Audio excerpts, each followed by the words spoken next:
ವೀಕ್ಷಕರೇ, ಸಂವಾದಕ್ಕೆ ಸ್ವಾಗತ. ನಾನು ಶಿಲ್ಪಾ ರಾಜನ್. ವೀಕ್ಷಕರೇ, ಪಠ್ಯ ಪುಸ್ತಕನ ಇಲ್ಲ ಪಕ್ಷದ ಪುಸ್ತಕನ ಅಂತ ನಾವು ಪದೇ ಪದೇ ಕೇಳ್ತಾನೆ ಇದ್ದೀವಿ. ಆದರೆ ಈಗ ಈ ಚರ್ಚೆ ಎಷ್ಟರ ಮಟ್ಟಿಗೆ ಮುಂದಕ್ಕೆ ಹೋಗ್ತಾ ಇದೆ ಅಂತ ಅಂದರೆ, ಹಿರಿಯ ಸಾಹಿತಿಗಳಾದಂತಹ ದೇವನೂರು ಮಹಾದೇವ ಅವರು ಒಂದು ಸ್ಫೋಟಕ ಹೇಳಿಕೆ ಕೊಡ್ತಾರೆ. ಏನು ಅಂತಂದರೆ, ನನ್ನ ಪಠ್ಯವನ್ನು ಕೈ ಬಿಟ್ಬಿಡಿ, ನನಗೆ ಯಾವುದೇ ಆಸಕ್ತಿ ಇಲ್ಲ. ಮಕ್ಕಳು ನನ್ನ ಪಠ್ಯವನ್ನು ಅಥವಾ ನನ್ನ ಲೇಖನವನ್ನು, ನನ್ನ ಕಥೆಯನ್ನು ಏನಾದರೂ ಅಳವಡಿಸಿದ್ದರೆ ಅದನ್ನು ದಯವಿಟ್ಟು ಕೈ ಬಿಡಿ ಅನ್ನುವಂತಹ ಮಾತು ಹೇಳ್ತಾರೆ. ಅದನ್ನು ಯಾಕೆ ಹೇಳಿದ್ದಾರೆ ಅಂತಂದರೆ, ಇಲ್ಲಿ ಅನೇಕ ಸೂಕ್ಷ್ಮಗಳಿದೆ. ಅನೇಕರ ಹೆಸರುಗಳನ್ನು, ಅನೇಕ ಲೇಖಕರನ್ನ ಕಥೆಗಳನ್ನು, ಲೇಖನಗಳನ್ನು ಕೈ ಬಿಟ್ಟಿರೋದು ಇದಕ್ಕೆ ಉದಾಹರಣೆ. ಯಾಕಂದರೆ ಎಂತಹ ಸಾಹಿತಿಗಳಿಗೆ ಆದರೂ ಕೂಡ ನೋವಾಗುತ್ತೆ. ಇವರು ಹೇಳುವಂತಹ ಮಾತುಗಳು ಅಥವಾ ಇವರು ಕೊಡುವಂತಹ ಸ್ಪಷ್ಟನೆಗಳು ಇವೆಲ್ಲವನ್ನೂ ಕೂಡ ನೋಡ್ತಾ ಇದ್ರೆ ಈ ರೀತಿಯಾಗಿ. ಹಾಗಾದರೆ ಇದೇ ರೀತಿಯಾಗಿ ಸಾಹಿತಿಗಳನ್ನು ಓಲೈಸುವ ನಿಟ್ಟಿನಲ್ಲಿ ಅಥವಾ ಅವರನ್ನು ವಿಶ್ವಾಸಕ್ಕೆ ತೆಗೆದುಕೊಳ್ಳುವಂತಹ ನಿಟ್ಟಿನಲ್ಲಿ ವಿಫಲ ಆಗ್ತಾ ಇದೆಯಾ ಶಿಕ್ಷಣ ವ್ಯವಸ್ಥೆ? ಸಾಹಿತಿಗಳು ಇಲ್ಲದೇನೆ ಶಿಕ್ಷಣವನ್ನು ಅಥವಾ ನಮಗೆ ಬೇಕಾದಂಗೆ ನಾವು ಕೊಡ್ತೀವಿ ಅಂತ ಹೇಳೋದಕ್ಕೆ ಹೊರಟಿದ್ದಾರಾ? ಇವರು ಹೇಳ್ತಾರೆ, ಯಾವುದೇ ರೀತಿಯಾದಂತಹ ಪ್ರಿಜುಡೈಸ್ ಮಾಡಿಕೊಳ್ಳದೆ ನಾವು ಪಠ್ಯ ಪುಸ್ತಕದ ಸಮಿತಿಯವರು ಇದನ್ನ ತುಂಬ ಹುಷಾರಾಗಿ ಕೂತ್ಕೊಂಡು ತಿದ್ದುಪಡಿ ಮಾಡಿದ್ದೀವಿ ಅಥವಾ ಬದಲಾವಣೆಗಳನ್ನು ಮಾಡಿದ್ದೀವಿ ಅಂತ ಹೇಳ್ತಿದ್ದಾರೆ. ಹಾಗಾದರೆ ಹಿರಿಯ ಸಾಹಿತಿಗಳು ಒಪ್ಕೊಳ್ಳೋದಕ್ಕೆ ರೆಡಿ ಇಲ್ಲ ಅಂತಂದರೆ ನೀವಿನ್ನೆಂತಹ ತಿದ್ದುಪಡಿಗಳನ್ನು ಮಾಡಿರಬಹುದು ಅಂತಂದರೆ ಇದರಲ್ಲೇ ಗೊತ್ತಾಗ್ತಾ ಇದೆ. ವ್ಯಾಪಕವಾದಂತಹ ಖಂಡನೆ ಪಕ್ಷಾತೀತವಾಗಿ ವ್ಯಕ್ತವಾಗ್ತಾ ಇದೆ. ಇದು ಸರ್ಕಾರಕ್ಕೆ, ಶಿಕ್ಷಣ ಸಚಿವರಿಗೆ ನುಂಗಲಾರದ ತುತ್ತಾಗ್ಬಿಟ್ಟಿದೆ. ಇದೇ ಈ ಹೊತ್ತಿನ ವಿಶೇಷ. ಪಠ್ಯ ಪುಸ್ತಕವೋ ಇಲ್ಲ ಪಕ್ಷ ಪುಸ್ತಕವೋ?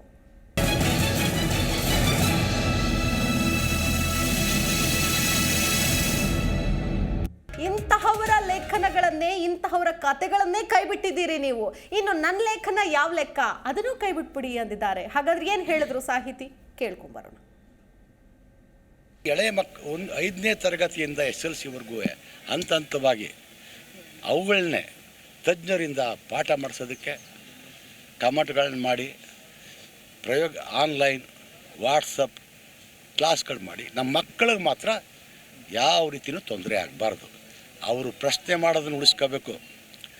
ಮೂಢನಂಬಿಕೆಗಳಲ್ಲಿ ಬಿಡಬಾರ್ದವರು, ಮೂಢನಂಬಿಕೆಯಲ್ಲಿ ಬಿಡಬಾರ್ದವರು.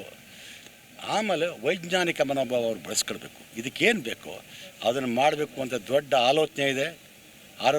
ನಾಡಿನ ಆರೋಗ್ಯವಂತ ಮನಸ್ಸಿನವ್ರ ಜೊತೆ ಅದ್ರ ಜೊತೆಗೆ ನಾ ಇರ್ತೀನಿ. ಅಲ್ರಿ, ಈಗ ನಾವೇನು ಮಾಡ್ತೀವಿ ಅಂತ ಅದನ್ನ ಹೋಗಿ ನಾವೇನು ಅದನ್ನ ಹಿಂದಕ್ಕೆ ಕಿತ್ಕೊಳ್ಳೋಕ್ಕಾಗತ್ತಾ? ಇಲ್ಲ. ಆದರೆ ನಾವು ಪರ್ಯಾಯವಾಗಿ ಮಾಡ್ತೀವಿ. ಇವತ್ತು ವಾಟ್ಸಪ್, ಆನ್ಲೈನ್, ಫೇಸ್ಬುಕ್ ಮಕ್ಕಳು ಬಳಸ್ತಾ ಇದ್ದಾರೆ. ಅದೇ ಮಾಧ್ಯಮ ಉಳಿಸ್ಕೊಂಡು ಎಷ್ಟು ಸಾಧ್ಯವೋ ಅಷ್ಟು ಅವ್ರಿಗಿಂತ ಹೆಚ್ಚಿಗೆ ಮಕ್ಕಳನ್ನ ತಲುಪಿಸ್ತೀವಿ. ನಮ್ಮ ಮಕ್ಕಳ ಬೆಳವಣಿಗೆ ನಮ್ಮ ಮುಖ್ಯ. ನಮ್ಮ ಮಕ್ಕಳು ಪ್ರಜಾತ್ಮಕವಾಗಿ ಬೆಳಿಬೇಕು, ಸಂವಿಧಾನ ತಿಳ್ಕೊಳ್ಬೇಕು ಮತ್ತು ವೈಚಾರಿಕವಾದ ಬೆಳಿಬೇಕು ಮತ್ತು ಜಾತ್ಯತೀತರಾಗಬೇಕು. ಈ ದಿಕ್ಕಲ್ಲಿ ನಾವು ಹೊರಡ್ತೀವಿ. ಸಾಕು ಅನಿಸುತ್ತೆ ಸರ್. ಪುಸ್ತಕದಿಂದ ನಿಮ್ಮ ಪಠ್ಯನ ಕೈ ಬಿಡೋದಿಲ್ಲ ಅಂತ ಕೂಡ ಹೇಳಿದ್ದಾರೆ ಅವರು. ಬಿಡದೇ ಇದ್ದರೆ ನಾನು ಒಪ್ಪಿಗೆ ಕೊಟ್ಟಿಲ್ವಲ್ಲ. ಅಲ್ಲ, ಪ್ರಿಂಟಾಗಿ ಈಗ ಮಕ್ಕಳು ಕೈ ಸೇರ್ತಾ ಇದೆ ಪುಸ್ತಕ. ಅಲ್ಲಿ ಮೆನ್ಷನ್ ಮಾಡಲಿ ಏನಂತ, ಇದನ್ನು ಪಾಠ ಮಾಡಬೇಡಿ ಅಂತ. ಅಕಸ್ಮಾತ್ ಆಗ್ಬಿಟ್ಟಿದ್ರೆ ನಾನು ಏನು ಮಾಡೋಕ್ಕಾಗಲ್ಲ. ಓಕೆ.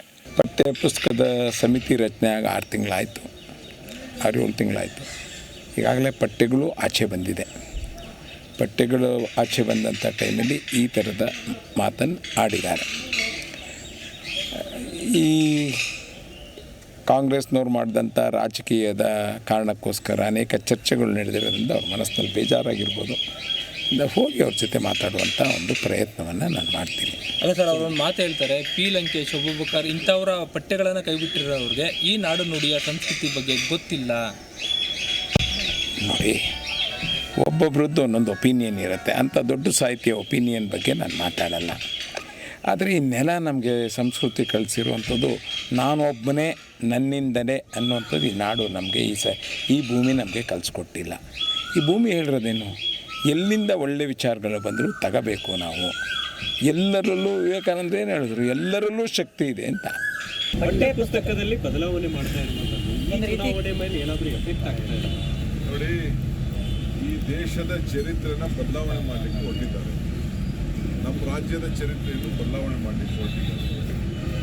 ಇದು ಇಷ್ಟು ದಿನ 40-50 ವರ್ಷದಿಂದ ಇದ್ದಂಥ ಚರಿತ್ರೆನ ಪಾಠ್ಯಪುಸ್ತಕದಲ್ಲಿ ಮಕ್ಕಳಿಗೆ ಅವರ ಪಾರ್ಟಿ ಎಜೆಂಡಾನ ಹಾಕಬೇಕು ಅಂತ ಏನು ಹೊರಟಿದ್ದಾರೆ. ಇವತ್ತಿಗಾಲೇ ಹಿಂದೆ ಶಿಕ್ಷಣ ಸಚಿವರಾಗಿದ್ದಂಥ ವಿಶ್ವನಾಥ್ ಅವರು ಮತ್ತು ಈಗ ಹಾಲಿ ಅವರು BJPಯ ನಾಯಕರು ಅವ್ರು ಏನು ಹೇಳಿಕೆ ಕೊಟ್ಟಿದ್ದಾರೆ ಅದಕ್ಕೆ ಫಸ್ಟು ಉತ್ತರವನ್ನು ಅವರು ಕೊಡಲಿ. ನಮ್ಮ ಉತ್ತರ ಈಗಾಗಲೇ ಕ್ಲಿಯರ್ ಆಗಿದೆ. ನೀವೇನು ಬದಲಾವಣೆ ಮಾಡಬಾರ್ದು. ಈಗ ಅನೇಕ ವಿಚಾರಗಳು ಭಗತ್ ಸಿಂಗ್ ವಿಚಾರ ಇರ್ಬೋದು, ನಮ್ಮ ನಾರಾಯಣ ಗುರು ವಿಚಾರ ಇರ್ಬೋದು, ಗಾಂಧೀಜಿಯವ್ರ ವಿಚಾರ ಇರ್ಬೋದು, ಅಂಬೇಡ್ಕರ್ ವಿಚಾರ ಇರ್ಬೋದು, ಯಾವುದು ಕೂಡ ಬದಲಾವಣೆಯನ್ನು ಮಾಡಿ ಬುದ್ಧ ಬಸವ ಯಾವುದು ಕೂಡ ಬದಲಾವಣೆ ಮಾಡಕ್ಕೆ ಹೋಗ್ಬಾರ್ದು. ಏನಿದೆ ಅದು ನಡ್ಕೊಂಡು ಹೋಗ್ತಾ ಇದೆ. ಈಗಿರೋರೆಲ್ಲ ವಿದ್ಯಾವಂತರಾಗಿದ್ದಾರೆ. ಏನು ಸಂದೇಶ ಕೊಟ್ಟಿದ್ದಾರೆ ಸರ್? ಸಂದೇಶ ಅಂದರೆ ಅವರ ಪಾರ್ಟಿ ಅಜೆಂಡಾ ಅಧಿಕಾರ ಬಂದಿದೆ, ನಮಗೇನು ಬಡವರಿಗೆ, ಯುವಕರಿಗೆ, ವಿದ್ಯಾವಂತರಿಗೆ ನಿರುದ್ಯೋಗದ ಬಗ್ಗೆ ಸಮಸ್ಯೆ ಆಗಲಿ, ಈ ದೇಶದಲ್ಲಿ ಆಗ್ತಿರೋಂಥ ವಿಚಾರಗಳ ಬಗ್ಗೆ ಅವರು ಯೋಚನೆ ಮಾಡ್ತಾರೆ. ಮಕ್ಕಳಿಗೆ, ಚಿಕ್ಕ ಮಕ್ಕಳಿಗೆ ಹೋಮ ವಿಷ ಬೀಜವನ್ನು ಬಿತ್ತಕ್ಕೆ ಹೊರಟಿದ್ದಾರೆ.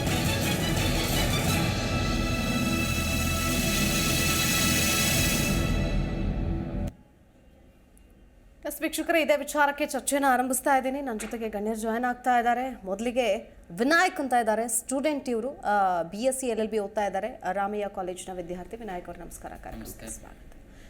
ಹಿರಿಯ ಹೋರಾಟಗಾರರಾದಂತಹ ಅಶೋಕ್ ಚಂದರ್ಗಿ ಅವರು ನಮ್ಮ ಜೊತೆ ಜಾಯ್ನ್ ಆಗ್ತಾ ಇದ್ದಾರೆ. ಸರ್ ನಮಸ್ಕಾರ. ಸರ್, ಕಾರ್ಯಕ್ರಮಕ್ಕೆ ಸ್ವಾಗತ. ಹೇಗಿದ್ದೀರಿ? ನಮಸ್ಕಾರ.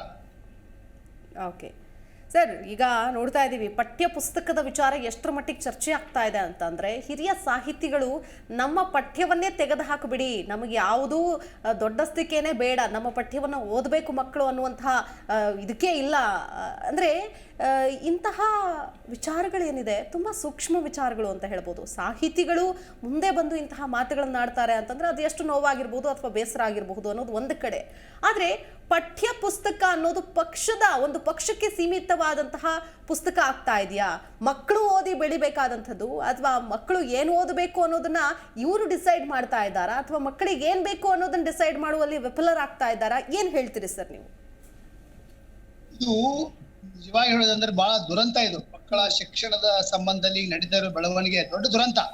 ಯಾಕಂದ್ರೆ ಅದು ಕೇಸರೀಕರಣ ಇರ್ಬೋದು, ಕಾಂಗ್ರೆಸ್ಸೀಕರಣ ಇರ್ಬೋದು, ಎರಡೂ ಆಗಬಾರ್ದು. ಈಗ ಕಾಂಗ್ರೆಸ್ ಸರ್ಕಾರ ಬಂದಾಗ ತಮ್ಮ ನಿಲುವುಗಳನ್ನ, ಒಲವುಗಳನ್ನ ಪಠ್ಯ ಪುಸ್ತಕ ಸೇರಿಸೋದಾಗ್ಲಿ, ಬಿಜೆಪಿ ಸರ್ಕಾರ ಬಂದಾಗ ಬಲಪಂಥೀಯ ವಿಚಾರಗಳನ್ನು ಸೇರಿಸೋದಾಗ್ಲಿ, ಇದು ಬಹಳ ದೊಡ್ಡ ದುರಂತ. ಯಾಕಂದ್ರೆ ಮಕ್ಕಳು ಯಾವ್ದು ಓದ್ಬೇಕು, ಯಾವ್ದು ಬಿಡಬೇಕು ಅನ್ನೋದನ್ನ ಶಿಕ್ಷಣ ತಜ್ಞರು ಬಿಡಬೇಕಾದ ವಿಷಯ. ಇವತ್ತೇನಾಗ್ತಾ ಇದೆ ಅಂದ್ರೆ, ಬಿಜೆಪಿ ಪರ ಶಿಕ್ಷಣ ತಜ್ಞರು, ಕಾಂಗ್ರೆಸ್ ಪರ ಶಿಕ್ಷಣ ತಜ್ಞರು ಅಂತ ಎರಡು ಹೋಳ ಆಗ್ಬಿಟ್ಟಿದೆ. ಇದು ಮೊದಲ ದುರಂತ. ಯಾಕಂದ್ರೆ ನೋಡಿ, ವಾದ ವಿವಾದ ನೋಡಿದ್ರೆ ಮಕ್ಕಳಲ್ಲಿ ವಿಷ ಬೀಜ ಎತ್ತುವಂತ ಕೆಲಸ ಈಗ ನಡೀತಾ ಇದೆ. ಇದು ಪಠ್ಯ ಪುಸ್ತಕಗಳನ್ನ ನಾವು ನೋಡ್ತಾ ಇದ್ದೇವೆ ಕಳೆದ 3-4 ದಶಕಗಳಿಂದ. ಶಿಕ್ಷಣ ತಜ್ಞರಿಗೆ ಬಿಡಬೇಕಾದಂತ ವಿಷಯ ಇದು. ಅದನ್ನ ಬಿಟ್ಟು ಸರ್ಕಾರವೇ ಒಂದು ತನ್ನ ಕಟ್ಟು ನಿಲುವಿಗೆ ಬದ್ಧವಾಗಿ ವಾದ ಮಾಡ್ತಾ ಇದೆ, ಪ್ರತಿವಾದಗಳು ನಡೀತಾ ಇವೆ. ಇದನ್ನ ಮಕ್ಕಳ ಮೇಲೆ ಎಂತ ದುಷ್ಪರಿಣಾಮ ಬೀಳ್ತದೆ ಅನ್ನೋದು ತಿಳ್ಕೊಳ್ಳಿಕ್ಕೆ ಯಾರೂ ತಯಾರಿಲ್ಲ. ಯಾಕಂದ್ರೆ ಬಲಪಂಥೀಯರು, ಎಡಪಂಥೀಯರು ಅಂತೇಳಿ ಎರಡು ವಿಭಾಗ, ಒಂದು ಸ್ಪಷ್ಟವಾಗಿ ಇಬ್ಬಾಗ ಆಗಿ ಹೋಗ್ಬಿಟ್ಟಿದೆ. ಈ ಸರ್ಕಾರಕ್ಕೆ ಮಾಡ್ಲಿಕ್ಕೆ ಬೇರೆ ಕೆಲಸ ಇದೆ. ಈ ಕೆಲಸನನ್ನೇ ಸರ್ಕಾರ ತನ್ನ ಮುಖ್ಯ ಕೆಲಸ ಅಂತ ತಿಳ್ಕೊಂಡಾಗ ಇದು ರಾಜ್ಯಾದ್ಯಂತ ಒಂದು ದೊಡ್ಡ ಸಾಹಿತ್ಯಿಕ ವಲಯದಲ್ಲಿ ಆಗಲಿ, ಶಿಕ್ಷಣ ವಲಯದಲ್ಲಾಗಲಿ ದೊಡ್ಡದೊಂದು ವಿವಾದ ಸೃಷ್ಟಿ ಆಗಿದೆ. ಮಕ್ಕಳಿಗೆ ಆಘಾತ ಉಂಟಾಗುವಂತ ಬೆಳವಣಿಗೆ ನಡೆದಿದ್ದು ಸರಿಯಲ್ಲ ಅಂತ ನನ್ನ ಅಭಿಪ್ರಾಯ. ಓಕೆ ಓಕೆ ಓಕೆ ಸರ್, ನಾನು ಮತ್ತೆ ಮಾತಾಡ್ತೀನಿ. ಸ್ಟೂಡೆಂಟ್ ಇದ್ದಾರೆ, ಅವ್ರನ್ನ ಮಾತಾಡ್ಸೋಣ. ವಿನಾಯಕ್ ಅವರೇ, ಏನು ಹೇಳ್ತೀರಿ? ಒಬ್ಬ ವಿದ್ಯಾರ್ಥಿಯಾಗಿ ಮೊದಲನೇದಾಗಿ ನಿಮ್ಮ ರಿಯಾಕ್ಷನ್ ಏನೀಗ ರಾಜಕೀಯ ತಿರುವನ್ನ ಪಡೆದುಕೊಳ್ತಾ ಇದೆ ಇದು, ಏನು ಹೇಳ್ತೀರಿ? ನಮ್ಮ ವಿದ್ಯಾರ್ಥಿಗಳಿಗೆ ಈಗಿನ ಪರಿಸ್ಥಿತಿ ಇರುವಾಗಿ ಇತಿಹಾಸ ಬಗ್ಗೆ, ನಮ್ಮ ಭಾರತ ಇತಿಹಾಸ ಬಗ್ಗೆ ಓದೋದಾದರೆ ಬರೀ ಮೊಘಲರ ಇತಿಹಾಸ ಓದಿದ್ದೀವಿ. ಕರ್ನಾಟಕ ಇತಿಹಾಸ ಕರ್ನಾಟಕ ಇತಿಹಾಸ ಓದಬೇಕಾದ್ರೆ ಬರೀ ಟಿಪ್ಪು ಸುಲ್ತಾನ್ ಬಗ್ಗೆ ಇತಿಹಾಸ ಇದೆ. ನಿಜವಾದ ಇತಿಹಾಸ ಏನು ಮುಚ್ಚಿ ಇಟ್ಟಿದ್ರೋ, ನಮಗೆ ಏನು ಹೇಳಿಕೊಟ್ಟಿದ್ದಾರೆ ಅದು ನಮಗೆ ಏನಾದರೂ ಗೊತ್ತಾಗ್ತಾ ಇಲ್ಲ. ಆದರೆ ಈಗ ಪರಿಸ್ಥಿತಿ ಏನು ಬಂದಿದೆ, ಹೆಗ್ಡೆಯವರ ಭಾಷಣ ವಿಷಯವಾಗಿ ಸಂಬಂಧ ಇದಾಗಿದೆ. ಆದರೆ ಹೆಗ್ಡೆಯವರರು ಅದರ ಪಾಠದ ಪದ್ಯದ ಹೆಸರೇ, ಆ ಪಾಠದ ಹೆಸರೇ the man making how to build a man making ಅಂತ. ಆದರೆ ವ್ಯಕ್ತಿ ನಿರ್ಮಾಣಕ್ಕಾಗಿ ಯಾವ ಥರದ ಒಂದು ಪಾಯಿಂಟ್ಸ್ ಒಬ್ಬ ಸ್ಟೂಡೆಂಟಿಗೆ ಬೇಕು, ಯಾವ ಏಜಲ್ಲಿ ಸ್ಟೂಡೆಂಟಿಗೆ ಬೇಕೋ ಆ ಥರ ವಿದ್ಯಾರ್ಥಿಗಳಿಗಾಗಿ ಕೊಡೋಣ ಅಂತ. ಈ ಪಾಠದಿಂದ ಯಾವುದೇ ಒಂದು ವಿಷಬೀಜ ಹುಟ್ಟು ಹಾಕುವುದೇ ಇಲ್ಲ. ಒಂದು ಮ್ಯಾನ್ ಮೇಕಿಂಗ್ ಎಜುಕೇಷನ್ ಸಿಸ್ಟಮ್, ಒಬ್ಬ ಸ್ಟೂಡೆಂಟು ಲೈಫ್ ಟರ್ನ್ ಆಗೋದು ಒಬ್ಬ ಹೈಸ್ಕೂಲ್ ಇದ್ದಾಗ, ಹೈಸ್ಕೂಲ್ ಸ್ಟೂಡೆಂಟ್ ಲೈಫೇ ಒಂದು ಲೈಫ್ ಟರ್ನಿಂಗ್ ಸಿಚುವೇಶನ್ ಆಗಿರುತ್ತೆ. ಅದೇ ಥರ ಯಾವುದೇ ಎಜುಕೇಷನ್ ಸಿಸ್ಟಮು ಹಾಳಾಗಬಾರ್ದಂತ ಒಂದು ಮ್ಯಾನ್ ಮೇಕಿಂಗ್ ಎಜುಕೇಷನ್ ಸಿಸ್ಟಮ್ ತಂದಿರೋದು. ಓಕೆ ಓಕೆ ಫೈನ್, ನಾನು ಮಾತಾಡ್ತೀನಿ. ಚಂದ್ರಗಿ ಸರ್, ಅಶೋಕ್ ಚಂದ್ರಗಿ ಸರ್, ನೋಡ್ತಾ ಇದ್ದೀವಿ ಹೆಡಗೇವಾರ್ ಅವರ ವಿಚಾರಕ್ಕೆ ಸಂಬಂಧಪಟ್ಟಂತೆ ವಿನಾಯಕ್ ಅವರೇ ನೀವು ಮಾತನಾಡಿದ್ರಿ. ಹೆಡಗೇವಾರ್ ಅವರ ಒಂದು ಭಾಷಣವನ್ನ ಸೇರಿಸಲಾಗಿದೆ, ಆಯ್ತಾ? ಈ ಭಾಷಣ ಯಾವ ಕಾಲಘಟ್ಟದಲ್ಲಿ ನಡೆದಿತ್ತು, ಆ ಸಂದರ್ಭದಲ್ಲಿ ಸಿಚುವೇಶನ್ ಹೇಗಿತ್ತು, ಆದರೆ ಈಗಿರುವಂತಹ ಸಂದರ್ಭ ಏನು, ಆ ಭಾಷಣ ಈ ಒಂದು ಸನ್ನಿವೇಶಕ್ಕೆ ಅನ್ವಯ ಆಗತ್ತಾ, ಇದೆಲ್ಲವನ್ನೂ ಕೂಡ ವಿಚಾರ ಮಾಡಬೇಕಾಗತ್ತೆ, ಆಲೋಚನೆ ಮಾಡಬೇಕಾಗತ್ತೆ. ಹಿಂಗೆ ಅನೇಕ, ಕೇವಲ ಒಬ್ಬ RSS ಅಂದರೆ ನಿರ್ಮಾತೃ ಅನ್ನೋ ಕಾರಣಕ್ಕೆ ಅವರ ಭಾಷಣವನ್ನು ತಂದು ಕೂರಿಸೋದರ ಜೊತೆಗೆ ಒಂದಷ್ಟು ವಿಚಾರಗಳನ್ನು ಕೈ ಬಿಡಲಾಗಿದೆ. ಹಿರಿಯ ಲೇಖಕರ ಲೇಖನಗಳನ್ನು ಕೈ ಬಿಡಲಾಗಿದೆ, ಸಾಹಿತಿಗಳ ವಿಷಯಗಳನ್ನು ಕೈ ಬಿಡಲಾಗಿದೆ, ತಿದ್ದುಪಡಿಯನ್ನು ತರಲಾಗ್ತಾ ಇದೆ. ಭಗತ್ ಸಿಂಗ್ ಅವರ ವಿಷಯವನ್ನು ಕೈ ಬಿಟ್ಟು ಮತ್ತೆ ಸೇರಿಸ್ಕೊಂಡ್ರು. ಬಹುಶಃ ಇಲ್ಲಿ ಆಗ್ತಾ ಇರುವಂತಹ ಬದಲಾವಣೆಗಳು ನಿಮಗೆ ಅರಿವಿದೆ ಅಂತ ಅಂದ್ಕೊಳ್ತೀನಿ ನಾನು. ಯಾಕಂತಂದ್ರೆ ಒಂದಷ್ಟು ಆಳವಾಗಿ ಯಾವುದೇ ಪ್ರಿಜುಡೈಸ್ ಆಗದೇನೆ ನೋಡಬೇಕಾಗತ್ತೆ. ಇತಿಹಾಸ ನೀವು ಹೇಳಿದ್ರಿ, ಕೇವಲ ಮೊಘಲರ ಬಗ್ಗೆ ನಾವು ಓದಿದ್ದೀವಿ, ಇಲ್ಲಿ ಕರ್ನಾಟಕ ಅಂತ ಬಂದಾಗ ಟಿಪ್ಪು ಸುಲ್ತಾನ್ ಬಗ್ಗೆ ಓದಿದ್ದೀವಿ ಅಂತ. ಆದರೆ ಇನ್ನುಳಿದಂತಹ ಪಾಠಗಳನ್ನು ಓದೇ ಇಲ್ವಾ ವಿನಾಯಕ್ ನೀವು? ಇತಿಹಾಸನೇ ನಮ್ಮ ಮರುಸೃಷ್ಟಿ ಥರ ಮಾಡಿ ಹೋಗಿದ್ದಾರೆ ಅವರು. ಒಂದು RSS ಸಂಘಟನೆ ಹಾಗೆ ಈ ವರ್ಷದಲ್ಲಿ ಆ ವರ್ಷದಲ್ಲಿ ಬಂದಿದ್ದಲ್ಲ, ಅದು 1925ರಲ್ಲೇ ಸಂಘಟನೆ ಸ್ಟಾರ್ಟ್ ಆಗಿದೆ. ಇವನ್ ಗಾಂಧೀಜಿಯವರು ಕೂಡ ಒಬ್ಬರು ಒಂದು ಬೈಠಕಲ್ಲಿ ಹೇಳಿದ್ದಾರೆ, ನೀವು ಒಳ್ಳೆಯ ಕೆಲಸ ಮ್ಯಾನ್ ಮೇಕಿಂಗ್ ಪೊಲಿಟಿಷಿಯನ್ ಥರ ಆಗೋದೇ ಇಲ್ಲ, ಮ್ಯಾನ್ ಮೇಕಿಂಗ್ ಸಿಸ್ಟಮ್ ಥರ ಮಾಡೋದು. ಇವನ್ ಸ್ವಾಮಿ ವಿವೇಕಾನಂದರು ಅದೇ ಹೇಳ್ತಾರೆ, ಮತ್ತು ಅಂಬೇಡ್ಕರ್ ಅವರು ಅದನ್ನೇ ಹೇಳ್ತಾರೆ. ಈ ಪಾಠದಿಂದ ಯಾವುದೇ ವಿಷ ಬೀಜ, ಒಬ್ಬೊಬ್ರು ಹೇಳ್ತಾರೆ ಕೇಸರೀಕರಣ, ನಾನು ಈಗಾದರೂ ಕೇಳಬೇಕನ್ಸುತ್ತೆ, ಕೇಸರೀಕರಣ ಅಂದರೆ ಏನು ಅಂತ. ಅವರು ಈ ಪಾಠದಿಂದ ಓದಿದರೆ ಕೇಸರೀಕರಣ ಅಂತ ಏನಂತ ಬರುತ್ತೆ ಅಂತ ಈಗಾದರೂ ಕೇಳಬೇಕಂತ ಇಷ್ಟಪಡ್ತೀನಿ ನಾನು. ಈ ಪಾಠದಲ್ಲಿ ಬರೀ ಮ್ಯಾನ್ ಮೇಕಿಂಗ್, ಒಬ್ಬ ವ್ಯಕ್ತಿ ನಿರ್ಮಾಣ ಯಾವ ಥರ ಆಗುತ್ತೆ ಅಂತ ಅಷ್ಟೇ ಇರೋದು. ಓಕೆ, ಕುವೆಂಪು ಅವರ ಕುರಿತಾದಂತಹ ವಿಷಯಗಳ ಬಗ್ಗೆ ಬದಲಾವಣೆ ಆಗಿರೋದು ನಿಮ್ಮ ಗಮನಕ್ಕಿದೆ ಅಂತ ಅನ್ಸುತ್ತೆ. ಏನು ಹೇಳ್ತೀರಿ ಅದಕ್ಕೆ? ನಿಮ್ಗೆ ಒಪ್ಪಿಗೆ ಇದೆಯಾ? ಏನು ಪ್ರಾಬ್ಲಮ್ ಇಲ್ವಾ? ಸೊ ಇಲ್ಲಿರುವಂತಹ ಬರಹಗಳಾಗಿರ್ಬೋದು, ಲೇಖನ ಆಗಿರಬಹುದು, ಅಥವಾ ಹೊಸ ವಿಷಯಗಳು ನೋಡ್ತಾ ಇದ್ದೀವಿ ಏನೆಲ್ಲ ಬದಲಾವಣೆಗಳಾಗಿದೆ ಅಂತ. ಸೊ ಅದಕ್ಕೇನೂ ಸಮಸ್ಯೆ ಇಲ್ಲ. ಸೊ ಯು ವಾಂಟೆಡ್ ದಿಸ್ ಅಂತ ಹೇಳ್ತಾ ಇದ್ದೀರಾ?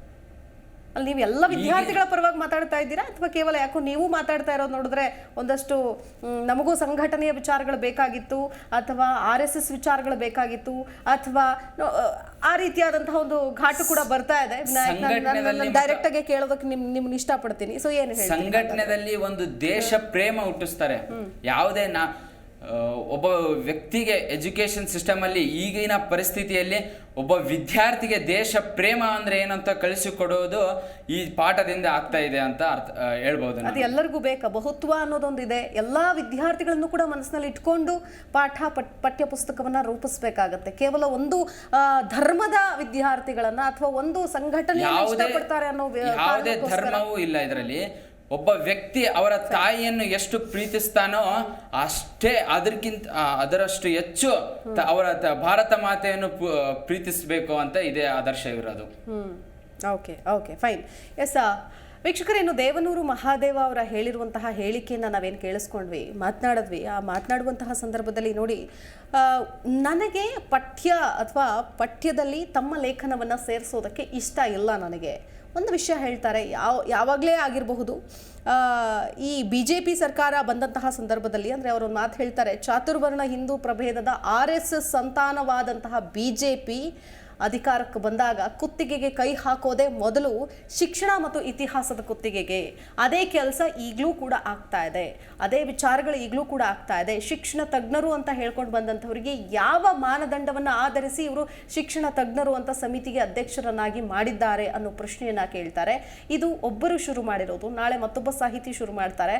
ಹಾಗಾದರೆ ಸಾಹಿತಿಗಳಿಗೆ ಅಥವಾ ಇವರು ಕೇವಲ RSS ಅಥವಾ ಹಿಂದೂ ಸಂಘಟನೆ ಅಂತಂದರೆ ಯಾಕೆ ಹಾಗಾದರೆ ಎಡಪಂಥೀಯರು ಬಲಪಂಥೀಯರು ಸಾಹಿತಿಗಳು ಅಂತೇಳಿ ವಿಂಗಡಣೆ ಮಾಡೋದು ಯಾಕೆ? ಸೊ ಜಾತಿ ಗೊತ್ತಿಲ್ಲದೆ ನಾನು ಆಯ್ಕೆ ಮಾಡಿದ್ದೀನಿ ಅನ್ನುವಂತಹ ಒಂದು ಮಾತನ್ನು ಎಲ್ಲೋ ಒಂದು ಕಡೆ ರೋಹಿತ್ ಚಕ್ರತೀರ್ಥ ಅವರು ಹೇಳ್ತಾರೆ. ಆದರೆ ಗೊತ್ತಿಲ್ಲದೇನೆ 90% ಆಫ್ ದಿ ಲೇಖಕರು ನೋಡ್ತಾ ಇದ್ದೀವಿ ಯಾವ ರೀತಿಯಾಗಿ ಇವರು ಆಯ್ಕೆ ಮಾಡಿದ್ದಾರೆ, ಅವರ ಲೇಖನಗಳನ್ನು, ಕಥೆಗಳನ್ನು, ಕೃತಿಗಳನ್ನು ಹೇಗೆ ಆಯ್ಕೆ ಮಾಡಿದ್ದಾರೆ ಅಂತ. ಸೊ ಇದು ಯಾವ ಲೆಕ್ಕಾಚಾರದಲ್ಲಿ ಆಯಿತು ಅನ್ನೋದನ್ನು ಕೂಡ ಕೇಳಬೇಕಾಗತ್ತೆ. ಇದನ್ನೇ ದೇವನೂರು ಮಹಾದೇವ ಅವರು ಕೂಡ ಹೇಳಿದ್ದಾರೆ. ಇನ್ನು ಒಬ್ಬ ಹಿರಿಯ ಸಾಹಿತ್ಯ ವಿಚಾರಕ್ಕೆ ಸಂಬಂಧಪಟ್ಟಂತೆ, ರಿಯಾಕ್ಷನ್ಗೆ ಸಂಬಂಧಪಟ್ಟಂತೆ ನಾಗೇಶ್ ಅವರು ಹೇಳ್ತಾರೆ, ಯಾವುದೋ ಇದರಲ್ಲಿ ಹೇಳಿರ್ಬೇಕು ಅವರು, ನಾನು ಅವ್ರ ಹತ್ರ ಮಾತಾಡ್ತೀನಿ, ಒತ್ತಡದಲ್ಲಿ ಮಾತಾಡಿರಬೇಕು. ಸಾಹಿತಿಗಳು ಒತ್ತಡದಲ್ಲಿ ಇಂತಹ ವಿಚಾರಗಳನ್ನು ಹೇಳೋದಿಲ್ಲ ಅನ್ನೋದನ್ನು ಕೂಡ ಬಿ ಸಿ ನಾಗೇಶ್ ಅವರು ಅರಿತಿರಬೇಕು. ಯಾಕಂತಂದ್ರೆ ಈಗ ಸಾಮಾನ್ಯವಾಗಿ ಕಾಂಗ್ರೆಸ್ನವ್ರು ಮಾತಾಡ್ತಾರೆ ಅಥವಾ ಇನ್ಯಾರು ಆಗದೇ ಇರೋರು ಮಾತಾಡ್ತಾರೆ ಅಂತ ಅಂದಿದ್ರೆ ಇದು ಅಷ್ಟು ದೊಡ್ಡ ವಿಚಾರ ಆಗ್ತಾ ಇರಲಿಲ್ಲ. ಸಾಹಿತಿಗಳು ಕೂಡ ದನಿ ಎತ್ತುತ್ತಾ ಇದ್ದಾರೆ, ಸಾಹಿತಿಗಳು ಕೂಡ ಈ ವಿಚಾರಕ್ಕೆ ಸಂಬಂಧಪಟ್ಟಂತೆ ಮಾತನಾಡ್ತಾ ಇದ್ದಾರೆ. ಅವರಿಗೂ ಕೂಡ ಇದು ತಪ್ಪು ಅಂತ ಅನ್ನಿಸ್ತಾ ಇದೆ ಅಂತಂದಾಗ ಪರಾಮರ್ಶೆ ಮಾಡಬೇಕಾದದ್ದು ಅನಿವಾರ್ಯ ಅಲ್ವಾ? ದೇವನೂರು ಮಹಾದೇವ ಅವರು ಹಿರಿಯ ಸಾಹಿತಿಗಳು, ಅವರ ಹೇಳಿಕೆಗೆ ನಿಮ್ಮ ಅಭಿಪ್ರಾಯ ಏನು ವಿನಾಯಕ್, ಒಬ್ಬ ಸ್ಟೂಡೆಂಟ್ ಆಗಿ? ಅದು ಎಜುಕೇಷನ್ ಸಿಸ್ಟಮ್ ಈಗ ಮರುಸೃಷ್ಟಿ ಏನು ಪಾಠದ ವಿಂಗಡಣೆ ಮಾಡಿದ್ದಾರೆ ಅದು ಕೇವಲ ವ್ಯಕ್ತಿಗಳಿಗೆ ಮಾತ್ರ. ಆದರೆ ನಮ್ಮ ಸ್ಟೂಡೆಂಟ್ ಪರವಾಗಿ ನಾವೇನು ಹೇಳಬೇಕಂದ್ರೆ, ನಮ್ಮ ದೇಶ ಪ್ರೇಮ ಈಗಿನ ಕಾಲಘಟ್ಟದಲ್ಲಿ ಅವಶ್ಯಕತೆ ಇದೆ ಅಂತ ಹೇಳಬೇಕು ಇಷ್ಟಪಡ್ತೀನಿ ನಾನು. ಯಾಕಂದರೆ ನಮ್ಮ ಇತಿಹಾಸದಲ್ಲಿ ನಮ್ಮ ಭಾರತವನ್ನು ಯಾವ ಥರ ಕೊಟ್ಟಿದ್ದಾರೆ, ಏನು ದೇಶಕ್ಕಾಗಿ ಏನು ಕೊಡುಗೆಯನ್ನು ಕೊಟ್ಟಿದ್ದಾರೆ ಅಂತ ಎಲ್ಲಿ ಯಾವ ಇತಿಹಾಸ ಪುಸ್ತಕದಲ್ಲೂ ಮೆನ್ಷನ್ ಮಾಡಿಲ್ಲ. ಇದು ಒಂದು ಕೆಟ್ಟ ಸಂಗತಿ ಅಂತ ಹೇಳ್ತೀನಿ. ಮತ್ತು ನಾವು ಹೇಳಿ ಈಗ ನಾವು ಏನು ಈ ಪಾಠದಿಂದ ಕಲಿಯೋದು ಏನಂತಂದರೆ, ದೇಶ ಪ್ರೇಮ ಅಂದರೇನು, ಮತ್ತು ಮ್ಯಾನ್ ಮೇಕಿಂಗ್, ವ್ಯಕ್ತಿ ನಿರ್ಮಾಣ ಯಾವ ರೀತಿ ಆಗಬೇಕು ನಿಮ್ಮ ಲೈಫಲ್ಲಿ, ನಿಮ್ಮ ಜಗತ್ತಿನಲ್ಲಿ ಅಂತ ಹೇಳ್ಬೇಕು. Okay fine Vinayak. ಯಾಕಂತಂದರೆ ಸಾಕಷ್ಟು ವಿಚಾರಗಳಿದೆ ನೋಡಿ. ಮತ್ತಷ್ಟು ಚರ್ಚೆ ಮುಂದುವರಿಯುತ್ತೆ, ಮಾತುಕತೆ ಮುಂದುವರಿಸ್ತೀವಿ. ಒಂದು ಬ್ರೇಕ್ ತೊಗೊಂಡು ಬರ್ತೀನಿ ನಾನು. ಬ್ರೇಕ್ನ ನಂತರ ಕಾರ್ಯಕ್ರಮ ಮುಂದುವರಿಯುತ್ತೆ.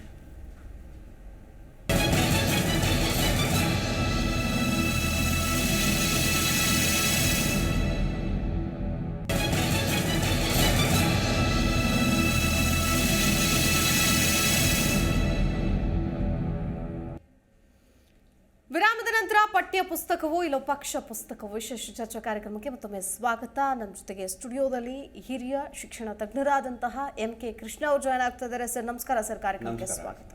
ಪಠ್ಯ ಪುಸ್ತಕದ ವಿಚಾರಕ್ಕೆ ನಡೀತಾ ಇರುವಂತಹ ಗೊಂದಲವನ್ನ ಬಹಳ ದಿನಗಳಿಂದಲೂ ಕೂಡ ನೀವು ಗಮನಿಸ್ತಾ ಇದ್ದೀರಿ. ನೀವು ಕೂಡ ಒಬ್ಬರು ಶಿಕ್ಷಣ ತಜ್ಞರಿದ್ದೀರಿ.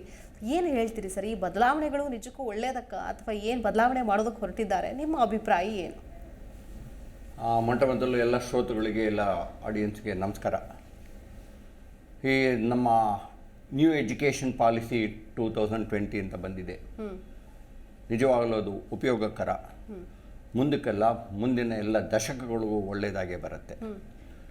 ನಾವು ಕನ್ನಡ ಮೀಡಿಯಮಲ್ಲಿ ಚಿಕ್ಕ ವಯಸ್ಸಿಂದ ಓದಿ ಎಲ್ಲ ಮಾಡಿದವರು ನಾವು ಎಷ್ಟೋ ಚಿಕ್ಕ ವಯಸ್ಸಲ್ಲಿ ಓದಿದ್ದವರು ನಾವು GP ರಾಜರತ್ನಮ್ಮ, ಮಾಸ್ತಿ ಕನ್ನಡದ ಆಸ್ತಿ, ಅದೇ ಥರ ನಾವು ಎಷ್ಟೆಷ್ಟು ಜನ ಪೂತಿನ ಇಂಥವ್ರದ್ದು ಎಲ್ಲ ಓದಿದ್ದೀವಿ. ಅವರೆಲ್ಲ ಕಣ್ಮರೆ ಆಗ್ಬಿಟ್ರಾ? ಅವರೆಲ್ಲ ಇಲ್ವಾ? ಶಿಶು ಸಾಹಿತ್ಯ ಎಲ್ಲ ತಂದವರು ನಮ್ಮ ಕನ್ನಡಕ್ಕೊಬ್ಬನೇ ರತ್ನ, GP ರಾಜರತ್ನ ಅಂತ ನಾನು ಹೇಳ್ತೀನಿ ಖಂಡಿತ. ಸೊ ನಾನು ಒಂದೇ ಹೇಳೋದು, ಶಿಕ್ಷಣಕ್ಕೆ ಯಾವುದು ಪಕ್ಷ ಅನ್ನೋದಕ್ಕೆ ಪ್ರಶ್ನೆ ಇಲ್ಲ. ಶಿಕ್ಷಣಕ್ಕೆ ಯಾವತ್ತೂ ನಿಷ್ಪಕ್ಷಪಾತ ಅಂತ ನಾನು ಹೇಳ್ತೀನಿ. ನಾವು ಚಿಕ್ಕ ವಯಸ್ಸಲ್ಲಿ ಯಾವನೋ ಒಬ್ಬ ಚರ್ಚಿಲ್ ಅಂತೆ, ಡಿಸ್ರೇಲಿ ಅಂತೆ, ಅಲೆಕ್ಸಾಂಡರ್ ಓದ್ತೀವಿ. ಅದ್ಯಾಕ್ರಿ ಅಲೆಕ್ಸಾಂಡರ್ನ ಒಂದು ಯಾವುದೋ ಸಾವಿರಾರು ವರ್ಷಗಳ ಅವನಿಗೆ ಯಾವುದಕ್ಕೂ ಉಪಯೋಗ ಇಲ್ಲ. ನಮ್ಮ ದೇಶ, ನಮ್ಮ ನಾಡು, ಇಲ್ಲಿಂದ 50 ಕಿಲೋಮೀಟರ್ ನಮ್ಮ ಸರ್ ಎಂ ವಿಶ್ವೇಶ್ವರಯ್ಯ, ಅವ್ರಿಗಿಂತ ಆದರ್ಶ ಪುರುಷ ಅನ್ನೋದು ಜಗತ್ತಲ್ಲಿಲ್ಲ. ಅದನ್ನು ಅಳವಡಿಸಿದ್ರೆ ಒಂದು ವಿಜ್ಞಾನ, ತಾಂತ್ರಿಕ ಅವೆಲ್ಲ ಜಾಸ್ತಿ ಬರುತ್ತೆ ಹೊರತು ಈ ಜಾತಿ ಆಮೇಲೆ ಕೆಲವೊಂದು ಪಕ್ಷ ಅದೆಲ್ಲ ತಮ್ಮದು ಗೊಂದಲ ತರಬಾರ್ದು ಅಂತ ನನ್ನ ಅಭಿಪ್ರಾಯ. ಶಿಕ್ಷಣ ತಜ್ಞ ನಾನು ಹೇಳ್ತೀನಿ ನಾನು ಅಷ್ಟೇ.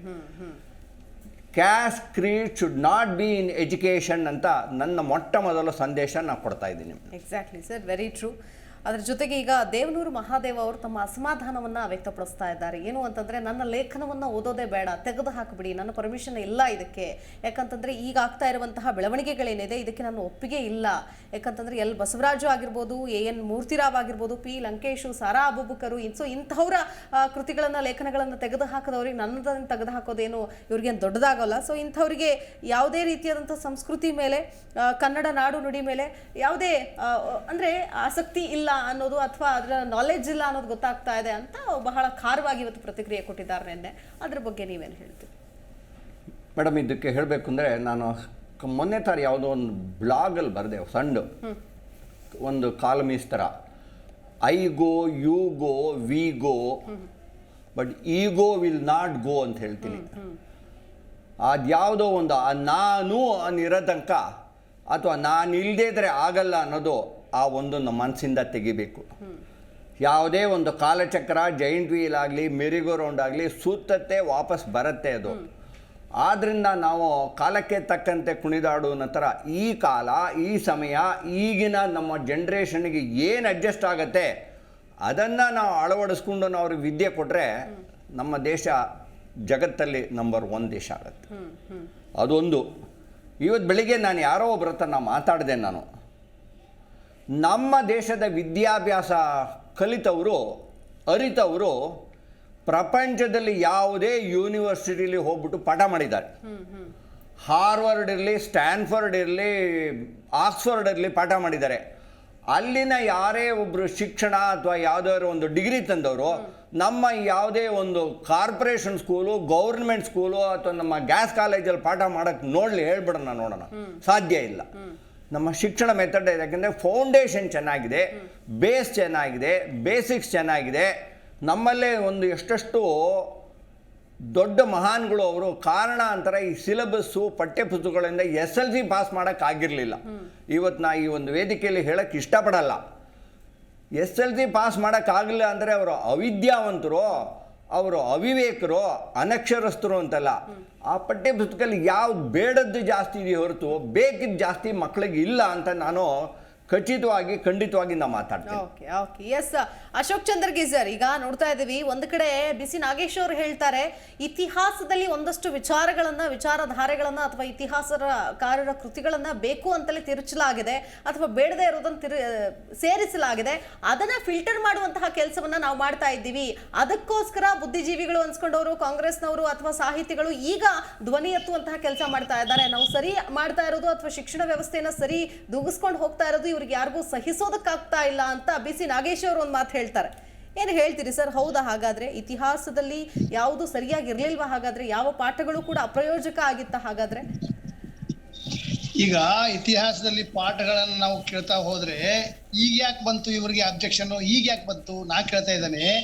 ಅದ್ರ ಬಗ್ಗೆ ನಿಷ್ಪಕ್ಷಪಾತವಾಗಿ ಪರಿಷ್ಕರಣೆ ನಡೀಲಿ, ನಿಷ್ಪಕ್ಷಪಾತ ವಿಚಾರಣೆ ನಡೀಲಿ. ಅದನ್ನ ಬಿಟ್ಟು ಸಚಿವರು, ಒಂದ್ ಸರ್ಕಾರ ಹೀಗೆ ಇರ್ಬೇಕು ಅಂತ ಯಾಕೆ ಅದನ್ನ ಕಟ್ಟುಪಾಡ ಮಾಡ್ಕೋಬೇಕು? ನಾ ಅಂತೀನಿ ಶಿಕ್ಷಣ ತಜ್ಞರು ನೇಮಿಸ್ಕೇ ಬಿಡಿ. ಶಿಕ್ಷಣ ತಜ್ಞ, ಯಾಕಂದ್ರೆ ಹಿಂದೆ ಬರಗು ರಾಮಚಂದ್ರಪ್ಪ ಅಧ್ಯಕ್ಷತೆಯಲ್ಲಿ 27 ಸಮಿತಿಗಳಿದ್ದು, 177 ಜನ ಇದ್ರು. ಅದೇ ರೀತಿ ನೀವು ಮಾಡಿ. ಅದರಲ್ಲಿ ಮಿನಿಸ್ಟರ್ ಆಗಲಿ, ಮುಖ್ಯಮಂತ್ರಿ ಆಗಲಿ, ಮಂತ್ರಿಗಳಾಗಲಿ ಮೂಗು ತೋರಿಸೋದು ಬೇಡ ಅಂತ ನಾ ಹೇಳೋದು. ದಿನನಿತ್ಯ ನೀವು ವಾದ ಮಾಡ್ಕೊತು ಅದ್ರ ಮೇಲೆ ನೀವು ದುಷ್ಪರಿಣಾಮ ಬೀರುವಂತ ಕೆಲಸ ಮಾಡ್ತಾ ಇದ್ರಿ ಹೊರತಾಗಿ ನಿಷ್ಪಕ್ಷಪಾತವಾಗಿ ಮಕ್ಕಳ ಹಿತದೃಷ್ಟಿಯಿಂದ ಯಾವುದು ನಡೀತಾ ಇಲ್ಲ ಇವತ್ತಿನ ಬೆಳವಣಿಗೆ. ನಾ ಹೇಳ್ತಾ ಇದ್ದೇನೆ, ಅದ್ರ ಮಟ್ಟಿಗೆ ಬಿಟ್ಬಿಡಿ. ಪಠ್ಯಪುಸ್ತಕ ಒಂದ್ ಸಮಿತಿ ಇರ್ತದೆ, ಶಿಕ್ಷಣ ತಜ್ಞರು ಇರ್ತಾರೆ, ಯೂನಿವರ್ಸಿಟಿ ಕುಲಪತಿಗಳು ಇರ್ತಾರೆ. ಅದನ್ನ ಬಿಟ್ಟು ದಿನನಿತ್ಯ ನೀವ್ಯಾಕೆ ಹೇಳ್ತಾರೆ ನಿಮ್ಮ ಅಭಿಪ್ರಾಯವನ್ನ? ಅಂದ್ರೆ ಶಿಕ್ಷಣ ತಜ್ಞರ ಮೇಲೆ ಪರೋಕ್ಷವಾಗಿ ಪ್ರಭಾವ ಬೀರುವಂತ ಕೆಲಸವನ್ನ ಶಿಕ್ಷಣ ಸಚಿವರು ಮಾಡ್ತಾ ಇದ್ದಾರೆ ಅಂತ ನನ್ನ ಅಭಿಪ್ರಾಯ. ಆಮೇಲೆ ಒಂದಷ್ಟು ಬದಲಾವಣೆಗಳಾಗಿದೆ ಸರ್. ಈ ಬದಲಾವಣೆಗಳಿಗೆ ನೀವೇನು ಹೇಳ್ತೀರಿ ಅಂತ? ಅಲ್ಲ, ಬದಲಾವಣೆಗಳು ಆಗಿದೆಯೋ ಇಲ್ವೋ ಅದ್ರ ಬಗ್ಗೆನೇ ಅಧ್ಯಯನ ಮಾಡ್ಲಿಕ್ಕೆ ಶಿಕ್ಷಣ ತಜ್ಞ ಸಮಿತಿಯನ್ನ ನೀವು ನೇಮಿಸ್ರಿ. ಅದನ್ನ ನೀವ್ ಯಾಕೆ ಹೇಳ್ತೀರಿ? ಶಿಕ್ಷಣ ಸಚಿವರಾಗಿ ನೀವ್ ಯಾಕೆ ಹೇಳ್ತೀರಿ? ಅದ್ರ ಮಟ್ಟಿಗೆ ಅವ್ರು ಬಿಟ್ಬಿಡಿ. ನಿಮ್ ಬೇರೆ ಕೆಲಸ ಇಲ್ವಾ ಸರ್ಕಾರದವ್ರಿಗೆ? ಶಿಕ್ಷಣ ಸಚಿವರಿಗೆ ಬೇರೆ ಕೆಲಸ ಇಲ್ವಾ? ನಾ ಕೇಳ್ತಾ ಇದ್ದೇನೆ, ದಿನನಿತ್ಯ ನೀವೇ ಯಾಕಾದ್ರೂ ಪ್ರತಿಪಾದಕರಾಗಿ ನೀವು ಮೀಡಿಯಾ ಮುಂದೆ ಬಂದು ಹೇಳ್ತಾ ಅಲ್ಲ, ಇದ್ದಾರೆ. ಈಗ ಶಿಕ್ಷಣ ಸಮಿತಿಯ ತಜ್ಞರು ಅಂತ ಏನು ಅಧ್ಯಕ್ಷರು ಅಂತ ಏನು ನೇಮಿಸಿದ್ದಾರೆ ರೋಹಿತ್ ಚಕ್ರತೀರ್ಥ ಅವರನ್ನ, ಇವರನ್ನ ನೇಮಿಸಿರೋದಕ್ಕೂ ಕೂಡ ವ್ಯಾಪಕವಾದಂತಹ ವಿರೋಧ ವ್ಯಕ್ತವಾಗ್ತಾ ಇದೆ. ದೊಡ್ಡ ದೊಡ್ಡ ಸಾಹಿತಿಗಳಿರ್ಲಿಲ್ವಾ, ಶಿಕ್ಷಣ ತಜ್ಞರು ಇರ್ಲಿಲ್ವಾ, ಯಾಕೆ ರೋಹಿತ್ ಚಕ್ರತೀರ್ಥ ಅವರು ಅಂತ ಪ್ರಶ್ನೆ. ಚಕ್ರವರ್ತಿ ಮೇಲೆ ಯಾಕೆ ಡಿಪೆಂಡ್ ಇದ್ರಿ ನೀವು ಸರ್ಕಾರ? ಚಕ್ರವರ್ತಿ ಮೇಲೆ ಅವ ನೋಡಿ, ಹಿಂದಿನ ಪಠ್ಯಪುಸ್ತಕ ಪರಿಷ್ಕರಣ ಸಮಿತಿ ರಾಮಚಂದ್ರಪ್ಪನವರ ಅಧ್ಯಕ್ಷತೆ ಆದಾಗ 27 ಸಮಿತಿ 172 ಜನ ಇದ್ರು. ಇವತ್ತು ಪದೇ ಪದೇ ಚಕ್ರವರ್ತಿ ಅವರ ಹೆಸರು ಮಾತ್ರ ಬರ್ತಾ ಇದೆ. ಚಕ್ರವರ್ತಿ ಕೂಡ ಯಾರಿದಾರೆ ನಮಗೂ ಗೊತ್ತಿಲ್ಲ. ಚಕ್ರವರ್ತಿ ಅವರಿಗೆ ಯಾಕೆ ನೀವು ಅದು ಮೊನಪಲ್ಯ ಅವ್ರದ್ದು ಗುತ್ತಿಗೆ, ಅದು ಚಕ್ರವರ್ತಿ ಅವ್ರದ್ದು. ಅದ್ರ ಜೊತೆ ಯಾರ್ದಾರು ಹೇಳ್ತಿ, ಎಲ್ಲರೂ ಸೇರಿಸಿ ಕೈಕೊಳ್ಳುವಂತ ತೀರ್ಮಾನ ಇದು. ಮಕ್ಕಳ ಬಗ್ಗೆ ತಗೊಳ್ಳೋ ಮುಂದೆ ಒಬ್ಬ ಏಕ ವ್ಯಕ್ತಿ ಒಬ್ಬರೇ ಮಾಡೋದಲ್ಲ. ಅವ್ರು ಮಾತಾಡೋ ರೀತಿ ನೋಡಿದ್ರೆ, ಚಕ್ರವರ್ತಿ ಮಾತಾಡೋ ರೀತಿ ನೋಡಿದ್ರೆ ಅವ್ರ ಪೂರ್ವಾಗ್ರಹ ಪೀಡಿತರ ಅಂತ ನನಗೆ ಅನಿಸ್ತಾ ಇದೆ. ಬರೀ ಚಕ್ರವರ್ತಿ ಯಾಕೆ? ಚಕ್ರವರ್ತಿ ಹೆಸರನ್ನ ಯಾವಾಗಲೂ ಶಿಕ್ಷಣ ತಜ್ಞರ, ಕರ್ನಾಟಕದ ಶಿಕ್ಷಣ ತಜ್ಞರ ಪಟ್ಟಿಯಲ್ಲಿ ಯಾವಾಗಲೂ ಚಕ್ರವರ್ತಿ ಹೆಸರನ್ನ ಕೇಳಿಲ್ಲ. ಚಕ್ರತೀರ್ಥ, ರೋಹಿತ್ ಚಕ್ರತೀರ್ಥ, ಸಾರಿ ಚಕ್ರತೀರ್ಥ ಮೊಟ್ಟ ಮೊದಲು ಅವ್ರ ಹೆಸರು ಕೇಳೋದೇ ಮೊಟ್ಟ ಮೊದಲು. ಅವ್ರ ಶಿಕ್ಷಣ ತಜ್ಞರು, ಶಿಕ್ಷಣದಲ್ಲಿ ಆ ರಂಗದಲ್ಲಿ ಏನ್ ಸಾಧನೆ ಮಾಡಿದಾರೆ ನಮ್ಗೇನು ಗೊತ್ತಿಲ್ಲ. ಆ ಮನುಷ್ಯ ಹೇಗ್ ಮಾತಾಡ್ತಾನೆ ಅಂದ್ರೆ, ಇಡೀ ಸರ್ಕಾರವೇ ನಾ ಹೇಳ್ದಂಗೆ ಕೇಳ್ಬೇಕು, ಇಡೀ ಶಿಕ್ಷಣ ಇಲಾಖೆ ನಾ ಹೇಳ್ದಂಗೆ ಕೇಳ್ಬೇಕು ಅಂತೇಳಿ ಅನ್ನೋ ಅರ್ಥದಲ್ಲಿ ಅವ್ರು ಮಾತಾಡ್ತಾ ಇದ್ದಾರೆ. ಅಂತ ವ್ಯಕ್ತಿನ ತಂದು ಕುಂಡ್ರಿಸಿ ನೀವು ಅದರಿಂದ ಏನ್ ನ್ಯಾಯ ಪಡ್ಲಿಕ್ಕೆ ಸಾಧ್ಯ ಹೇಳಿ? Okay yes sir. ಈಗ ಬಹುತ್ವ ಅನ್ನುವಂತಹ ವಿಷಯ ಮಹತ್ವ ಕಳೆದುಕೊಳ್ತಾ ಇದೆ. ಅಂದ್ರೆ ಬಹುತ್ವವನ್ನ ಕಲ್ತ್ರೆ ದೇಶ ಪ್ರೇಮ ಏನಾದ್ರೂ ಕಳೆದು ಹೋಗುತ್ತಾ ಅನ್ನೋ ಪ್ರಶ್ನೆ ಬರ್ತಾ ಇದೆ. ಇದಕ್ಕೇನು ಉತ್ತರ ಕೊಡ್ತೀರಿ ಸರ್? ಈ ಬಹುತ್ವ ಮಹತ್ವ ಅನ್ನೋಕ್ಕಿಂತ ಇಡೀ ನಮ್ಮ ದೇಶದಲ್ಲಿ ಮೊಟ್ಟ ಮೊದಲ ಒಂದು ಯೂನಿವರ್ಸಿಟಿ ಅಂತ ಹೇಳಿದ್ರೆ ಪ್ರಿನ್ಸ್ಲಿ ಸ್ಟೇಟಲ್ಲಿ ನಮ್ಮ ಮೈಸೂರು ಯೂನಿವರ್ಸಿಟಿ 1913 ಶುರು ಆಗಿದೆ. ಇದ್ರ ಜೊತೆಗೆ ನಮ್ಮ ಬೆಂಗಳೂರಿನಲ್ಲೇ ಸೆಂಟ್ರಲ್ ಕಾಲೇಜ್, ಇವಾಗ ಯಾರೋ ಚಕ್ರತೀರ್ಥ ಅಂತ ಹೇಳ್ತೀರಿ, ಇನ್ನೊಬ್ಬರು ಚಕ್ರವರ್ತಿ ಅಂತ ಹೇಳ್ತಾ ಇದ್ದಾರೆ. ಇದು ಏನೇ ಇರಲಿ, ರಾಜಗೋಪಾಲಾಚಾರಿ ಚಕ್ರವರ್ತಿ, ಅದೇ ರಾಜಾಜಿ ಅಂಥವರು ಕೂಡ ಓದಿದ್ದು ನಮ್ಮ ಸೆಂಟ್ರಲ್ ಕಾಲೇಜ್. ಅಂದರೆ ನಮ್ಮಲ್ಲೇ ಆ ಥರ ಶಿಕ್ಷಣದಲ್ಲಿ ಅಂಥ ದೊಡ್ಡ ದೊಡ್ಡ ವ್ಯಕ್ತಿ ಮಾಡಿದ ಪ್ರಾಧ್ಯಾಪಕರು, ಅಧ್ಯಾಪಕರು ಎಲ್ಲ ಇದ್ದಾರೆ. ಇದರಲ್ಲಿ ಮಿಕ್ಸೆಡ್ ಏಜ್ ಗ್ರೂಪಲ್ಲಿ ಬೇರೆ ಬೇರೆ ಲೆವೆಲ್ಲಿನ ಜನಗಳನ್ನು ತಗೊಂಡು ಒಂದು ಒಪಿನಿಯನ್ ತಗೋಬೇಕಾಗಿತ್ತು, ಒಂದು ಒಪಿನಿಯನ್ ಪೋಲ್ ಅಂತ ತಗೋಬೇಕಾಗಿತ್ತು. ಇವತ್ತು ನಾನು ಯಾವುದೋ ಒಂದು ಜೈನ್ ಯೂನಿವರ್ಸಿಟಿಗೆ ಯಾರೋ ಒಂದು 4 ಜನ ರೆಫರಲ್ ಮಾಡಿದಾಗ ನಾನು ಹೂ ಅಂತ ಕನ್ಸೆಂಟ್ ಕೊಟ್ಟು ನಾನು ಕೂಡ ಇವತ್ತು ಬೋರ್ಡ್ ಆಫ್ ಸ್ಟಡೀಸಲ್ಲಿ ಇವತ್ತು ಜೈನ್ ಯೂನಿವರ್ಸಿಟಿಗೆ ನಾನು ಸಮ್ಮತ ಕೊಟ್ಟಿದ್ದೇನೆ. ಇವತ್ತು ನನಗೆ ಆಹ್ವಾನ ಪತ್ರ. ಅಂದರೆ ಯಾವತ್ತು ಅನುಭವ ಇಲ್ಲದೆ ಯಾರದ್ಗಾರು ಕೊಡ್ತು ಅಂದರೆ ಈ ಸಮಸ್ಯೆಗಳು ಬರುತ್ತೆ, ದ್ವಂದ್ವಗಳಾಗತ್ತೆ. ಇದು ತಿರುಗಿನೋ ಜಾರಿಗೆ ಬರುತ್ತೋ ಇಲ್ವೋ ನನಗೂ ಖಚಿತ ಇಲ್ಲ ಮೇಡಮ್. ನನ್ನ ಅನಿಸಿಕೆ ನಾನು ಹೇಳ್ತಾ ಇದ್ದೀನಿ. ಓಕೆ ಈಗ ಇನ್ನೊಂದು ವಿಚಾರ, ಯಾಕಂತಂದ್ರೆ ಭಗತ್ ಸಿಂಗ್ ಅವರ ವಿಚಾರ ಕೂಡ ಇದೇ ರೀತಿಯಾಗಿ ದೊಡ್ಡ ಮಟ್ಟದಲ್ಲಿ ಚರ್ಚೆ ಆಯಿತು. ಕುವೆಂಪು ಅವರ ವಿಚಾರ ಕೂಡ ಒಂದಷ್ಟು ಅಂದರೆ ಅಲ್ಲಿ ಸೇರಿಸಿರುವಂತಹ ಕಂಟೆಂಟ್ ಆಗಿರುವಂತಹ ಬಳಸಿರುವಂತಹ ಪದಗಳಾಗಿರಬಹುದು. ಸೊ ಇದರ ಬಗ್ಗೆ ಕೂಡ ವ್ಯಾಪಕ ಚರ್ಚೆ ಆಗ್ತಾ ಇದೆ. ಏನು ಹೇಳ್ತೀರಿ ಸರ್? ಇವತ್ತು ಚರ್ಚೆ ಇದೆ ಅಂದ ತಕ್ಷಣ ಇದನ್ನು ತಂದೆ ನಾನು. ಯಾಕೆ ಇದನ್ನು ತಂದಿದ್ದೀನಿ ಅಂದರೆ, ಕಂದನ ಕಾವ್ಯಮಾಲೆ ಅಂತ ಹೇಳ್ಬಿಟ್ಟು 1930 ನಾನು ಇವತ್ತು ಕೇಳಿದೆ, ಯಾರು ನೀ ಮನೇಲಿ ಯಾರಪ್ಪ ಇದ್ದಾರೆ? ಇರೋದೇ ನಾವಿಬ್ಬರು ಮುದ್ದಣ್ಣ ಮನೋರಮೆ ಅಂತ ಹೇಳಿದೆ. ಇವತ್ತು ಬೆಳಿಗ್ಗೆ ಯಾವುದೋ ಒಂದು ವಿಡಿಯೋಲಿ ಮಗ್ಗಿ ಹೇಳೋದನ್ನು ಮಕ್ಕಳಿಗೆ ಆಟ ಆಡೋ ಮೂಲಕ ಕಲಿಸಿದೆಲ್ಲ ಇದ್ದಾರೆ. ಇವತ್ತಿಗೂ ನಾನು ಆರ್ಥಿಕ ಪರಿಸ್ಥಿತಿಯಲ್ಲಿ ಕೆಲವೊಂದಲ್ಲಿ ನಾನು ಟೀಚರು ಅಥವಾ ಟ್ರೈನರ್ ಆದರೂ ಕೂಡ ನಾನು ಯಾವ ಕ್ಯಾಲ್ಕುಲೇಟರ್ ಇರೋಲ್ಲ, ಕಂಪ್ಯೂಟರ್ ಯೂಸ್ ಮಾಡಲ್ಲ. ಯಾಕೆಂದರೆ ನಮ್ಮ ಚಿಕ್ಕ ವಯಸ್ಸಲ್ಲೇ ನಮ್ಮ ಹಾರ್ಡ್ ಡಿಸ್ಕ್ಗೆ ಹಾಕಿರೋಂಥ ಪದ್ಧತಿಗಳು. ನಮ್ಮ ಈ GP ರಾಜರತ್ನಮ್ದು ನಾವು ಹೀಗೆ ಒಂದು ವಿಡಿಯೋ ಮಾಡಿದ್ವಿ. ಯಾಕೆ ಅಂದರೆ 1, 2 ಬಾಳೆಲೆ 2, 3, 4 ಅನ್ನ 5, 6 ಬೇಳೆ ಸಾರು ಅಂತ ಈ ಥರದ್ದೆಲ್ಲ simple is humble and is more than ample ಅಂತ ಹೇಳ್ತೀನಿ ನಾನು. ಆದ್ದರಿಂದ ನಾವೆಲ್ಲೋ ಹಳಿ ತಪ್ತಾ ಇದ್ದೀವಿ. ನಾವು ಯಾಕೋ ಹಳೆಯದನ್ನು ಬಿಟ್ಬಿಟ್ಟು ಎಲ್ಲ ಹೊಸದೇ ಬೇಕು ಅಂತ ಬರೀ ಮಾಡ್ರನ್ನು ವೆಸ್ಟರ್ನ್ ಎಜುಕೇಷನ್ ಸಿಸ್ಟಮನ್ನೇ ಅಡಾಪ್ಟ್ ಮಾಡಿಕೊಂಡು ಈ ಥರ ಯಂಗ್ಸ್ಟರ್ಸ್ ಎಲ್ಲ ತೊಗೊಂಡು ಮಾಡ್ತಾಯಿದ್ದೀವಿ. ಒಂದ್ಸಲ ರಿಫಾರ್ಮೇಷನ್, ಇಂಜಿನಿಯರಿಂಗ್ ಇದೆಲ್ಲೂ ಮಾಡಬೇಕು ಅಂತ ನನಗೆ ಅನಿಸ್ತಾ ಇದೆ. ಅಂದ್ರೆ ಈಗ ಆಗ್ತಾ ಇರುವಂತಹ ಬದಲಾವಣೆಗಳಿಗೆ ನಿಮ್ಮ ಒಂದು ಒಮ್ಮತ ಅಥವಾ ಸಮ್ಮತಿ ಇಲ್ಲ ಅಂತ? ಸಂಪೂರ್ಣ ಸಮ್ಮತಿ ಇಲ್ಲ ಅಂತ ಹೇಳ್ತೀನಿ ಅಷ್ಟೇ. ಯಾವುದು ಉಚಿತ ಮಾಡೋಕ್ಕಾಗುತ್ತೆ, ಇದು ಖಚಿತವಾಗಲಿ ಇದು ಯಾವುದೋ ಒಂದು ಬದಲಾವಣೆ ಆಗಲ್ಲ. ಅದಕ್ಕೊಂದು ದೃಢವಾದ ಒಂದು ಸಂಕಲ್ಪ ಇರಬೇಕು. ಇಲ್ಲ ನಮ್ಮ ರಾಜ್ಯ, ನಮ್ಮ ವಿದ್ಯಾಭ್ಯಾಸ ಇದು ತೇರ್ಗಡೆ ಆಗಬೇಕು ಅಂದರೆ ಒಂದು 4 ಜನ ಹಿರಿಯರು, ಅನುಭವಸ್ಥರು ಇವರನ್ನು ಒಪಿನಿಯನ್ ತಗೋಬೇಕಾಗಿತ್ತು ಅಂತ ಅನ್ಸುತ್ತೆ. ಓಕೆ ಓಕೆ ಇದರಲ್ಲಿ ಸ್ಟೂಡೆಂಟ್ಸ್ ಬಗ್ಗೆ ಅಭಿಷೇಕ್ ನೀವು ಮಾತಾಡ್ತಾ ಇದ್ರಿ, ಒಂದಷ್ಟು ವಿನಾಯಕ್, ವಿನಾಯಕ್ ನೀವು ಈಗ ಪ್ರೊಫೆಸರ್ ಕೂಡ ಮಾತನಾಡಿದ್ರು, ಸರ್ ಕೂಡ ಮಾತನಾಡಿದ್ರು, ಈ ಕಡೆ ಅಶೋಕ್ ಚಂದ್ರಗಿ ಅವರು ಕೂಡ ಮಾತನಾಡಿದ್ರು. ಈಗ ಬಹುಶಃ ನಿಮ್ಗೊಂದು ಐಡಿಯಾ ಬಂದಿದೆ ಅಂತ ನಾನು ಅಂದ್ಕೊಳ್ತೀನಿ. ಈಗ ಏನೇ ಬದಲಾವಣೆಗಳು ಅಂತಂದಾಗಲೂ ಕೂಡ ಅದು ಕೇವಲ ದೇಶ ಪ್ರೇಮ ಅನ್ನೋದಾಗಿರಬಹುದು, ಅಥವಾ ಆದರೆ ಯಾವುದೇ ಸಾಹಿತಿಗಳನ್ನು ತೆಗೆದುಹಾಕೋದಾಗಿರ್ಬೋದು, ಅಥವಾ ಬಹುತ್ವವನ್ನು ನಾವು ಕಲಿಯೋದಿಲ್ಲ ಅನ್ನೋದಾಗಿರ್ಬೋದು, ಅಥವಾ ಇರೋದನ್ನು ನಾವು ಬದಲಾಯಿಸಿ ನಾವು ಕೇಳ್ತೀವಿ ಅನ್ನೋದಾಗಿರ್ಬೋದು. ಸೊ ಇದು ಯಾವ ರೀತಿಯಾಗಿ ವಿದ್ಯಾರ್ಥಿ ದೆಸೆಯಿಂದ ಬದಲಾವಣೆಗಳನ್ನು ತರುತ್ತೆ, ಅಥವಾ ವಿದ್ಯಾರ್ಥಿ ಹಂತದಲ್ಲಿ ಈ ಯಾವುದೋ ಪಕ್ಷ ಆಗಿರ್ಬೋದು, ಎಡಪಂಥನೋ ಬಲಪಂಥನೋ ಅದು ನಿಜಕ್ಕೂ ಮುಖ್ಯ ಆಗುತ್ತಾ, ಅದು ನಿಜಕ್ಕೂ ತಲೆಯೊಳಗೆ ಹೋಗುತ್ತಾ, ಹೆಂಗೆ?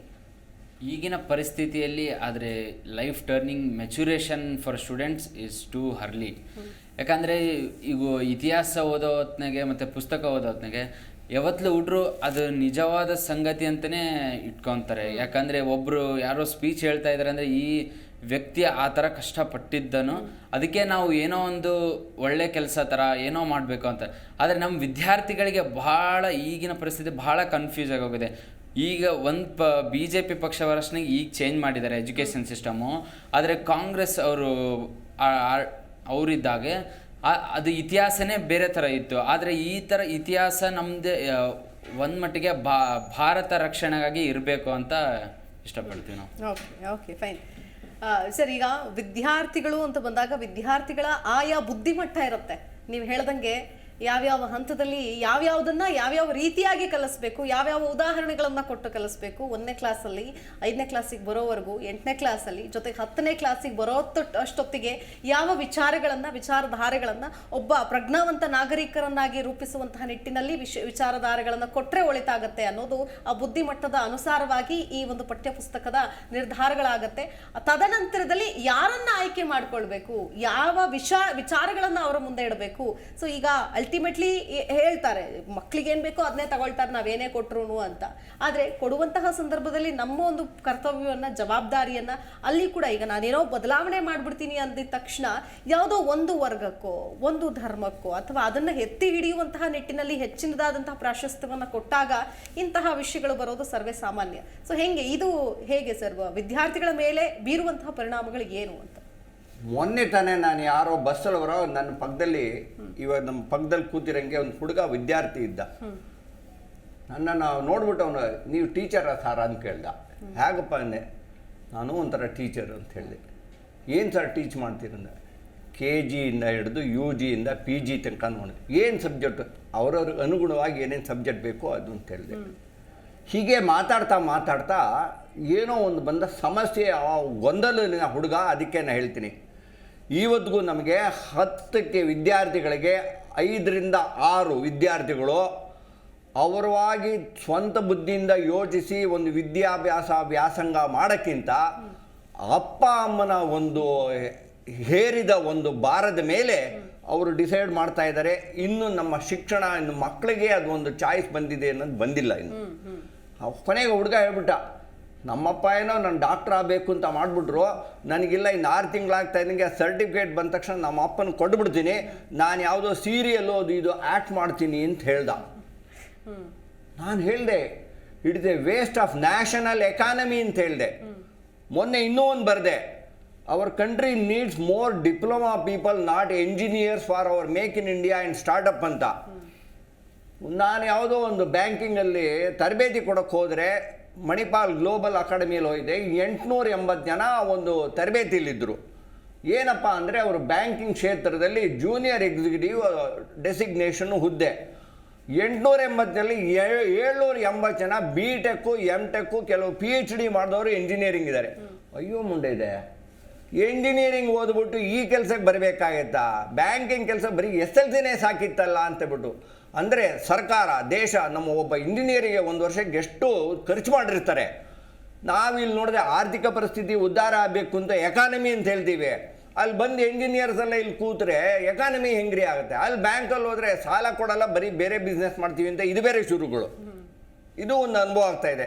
ಸೊ ಆದ್ದರಿಂದ ಒಂದು ಕೆರಿಯರ್ ಕೌನ್ಸಿಲಿಂಗ್ ಅನ್ನೋದನ್ನು ಬರೀ ವಿದ್ಯಾರ್ಥಿಗಳು ಅಥವಾ ಕೆರಿಯರ್ ಇದನ್ನು ಮಕ್ಳಿಗೆ ಮಾತ್ರ ಅಲ್ಲ, ಇದನ್ನು ಪೇರೆಂಟ್ಸು, ಪೋಷಕರಿಗೂ ಇದು ಸ್ವಲ್ಪ ಮುಟ್ಟಿಸಿದ್ರೆ ಒಳ್ಳೆಯದು ಅಂತ ಹೇಳ್ತೀನಿ. ಎರಡನೇದಾಗಿ ಹೇಳಬೇಕು ಅಂದರೆ ನಾನು ಒಂದು 3-4 ಈ ಹೊಸ NEPಲಿ ಒಂದು ಒಳ್ಳೆ ತಂದಿದ್ದಾರೆ.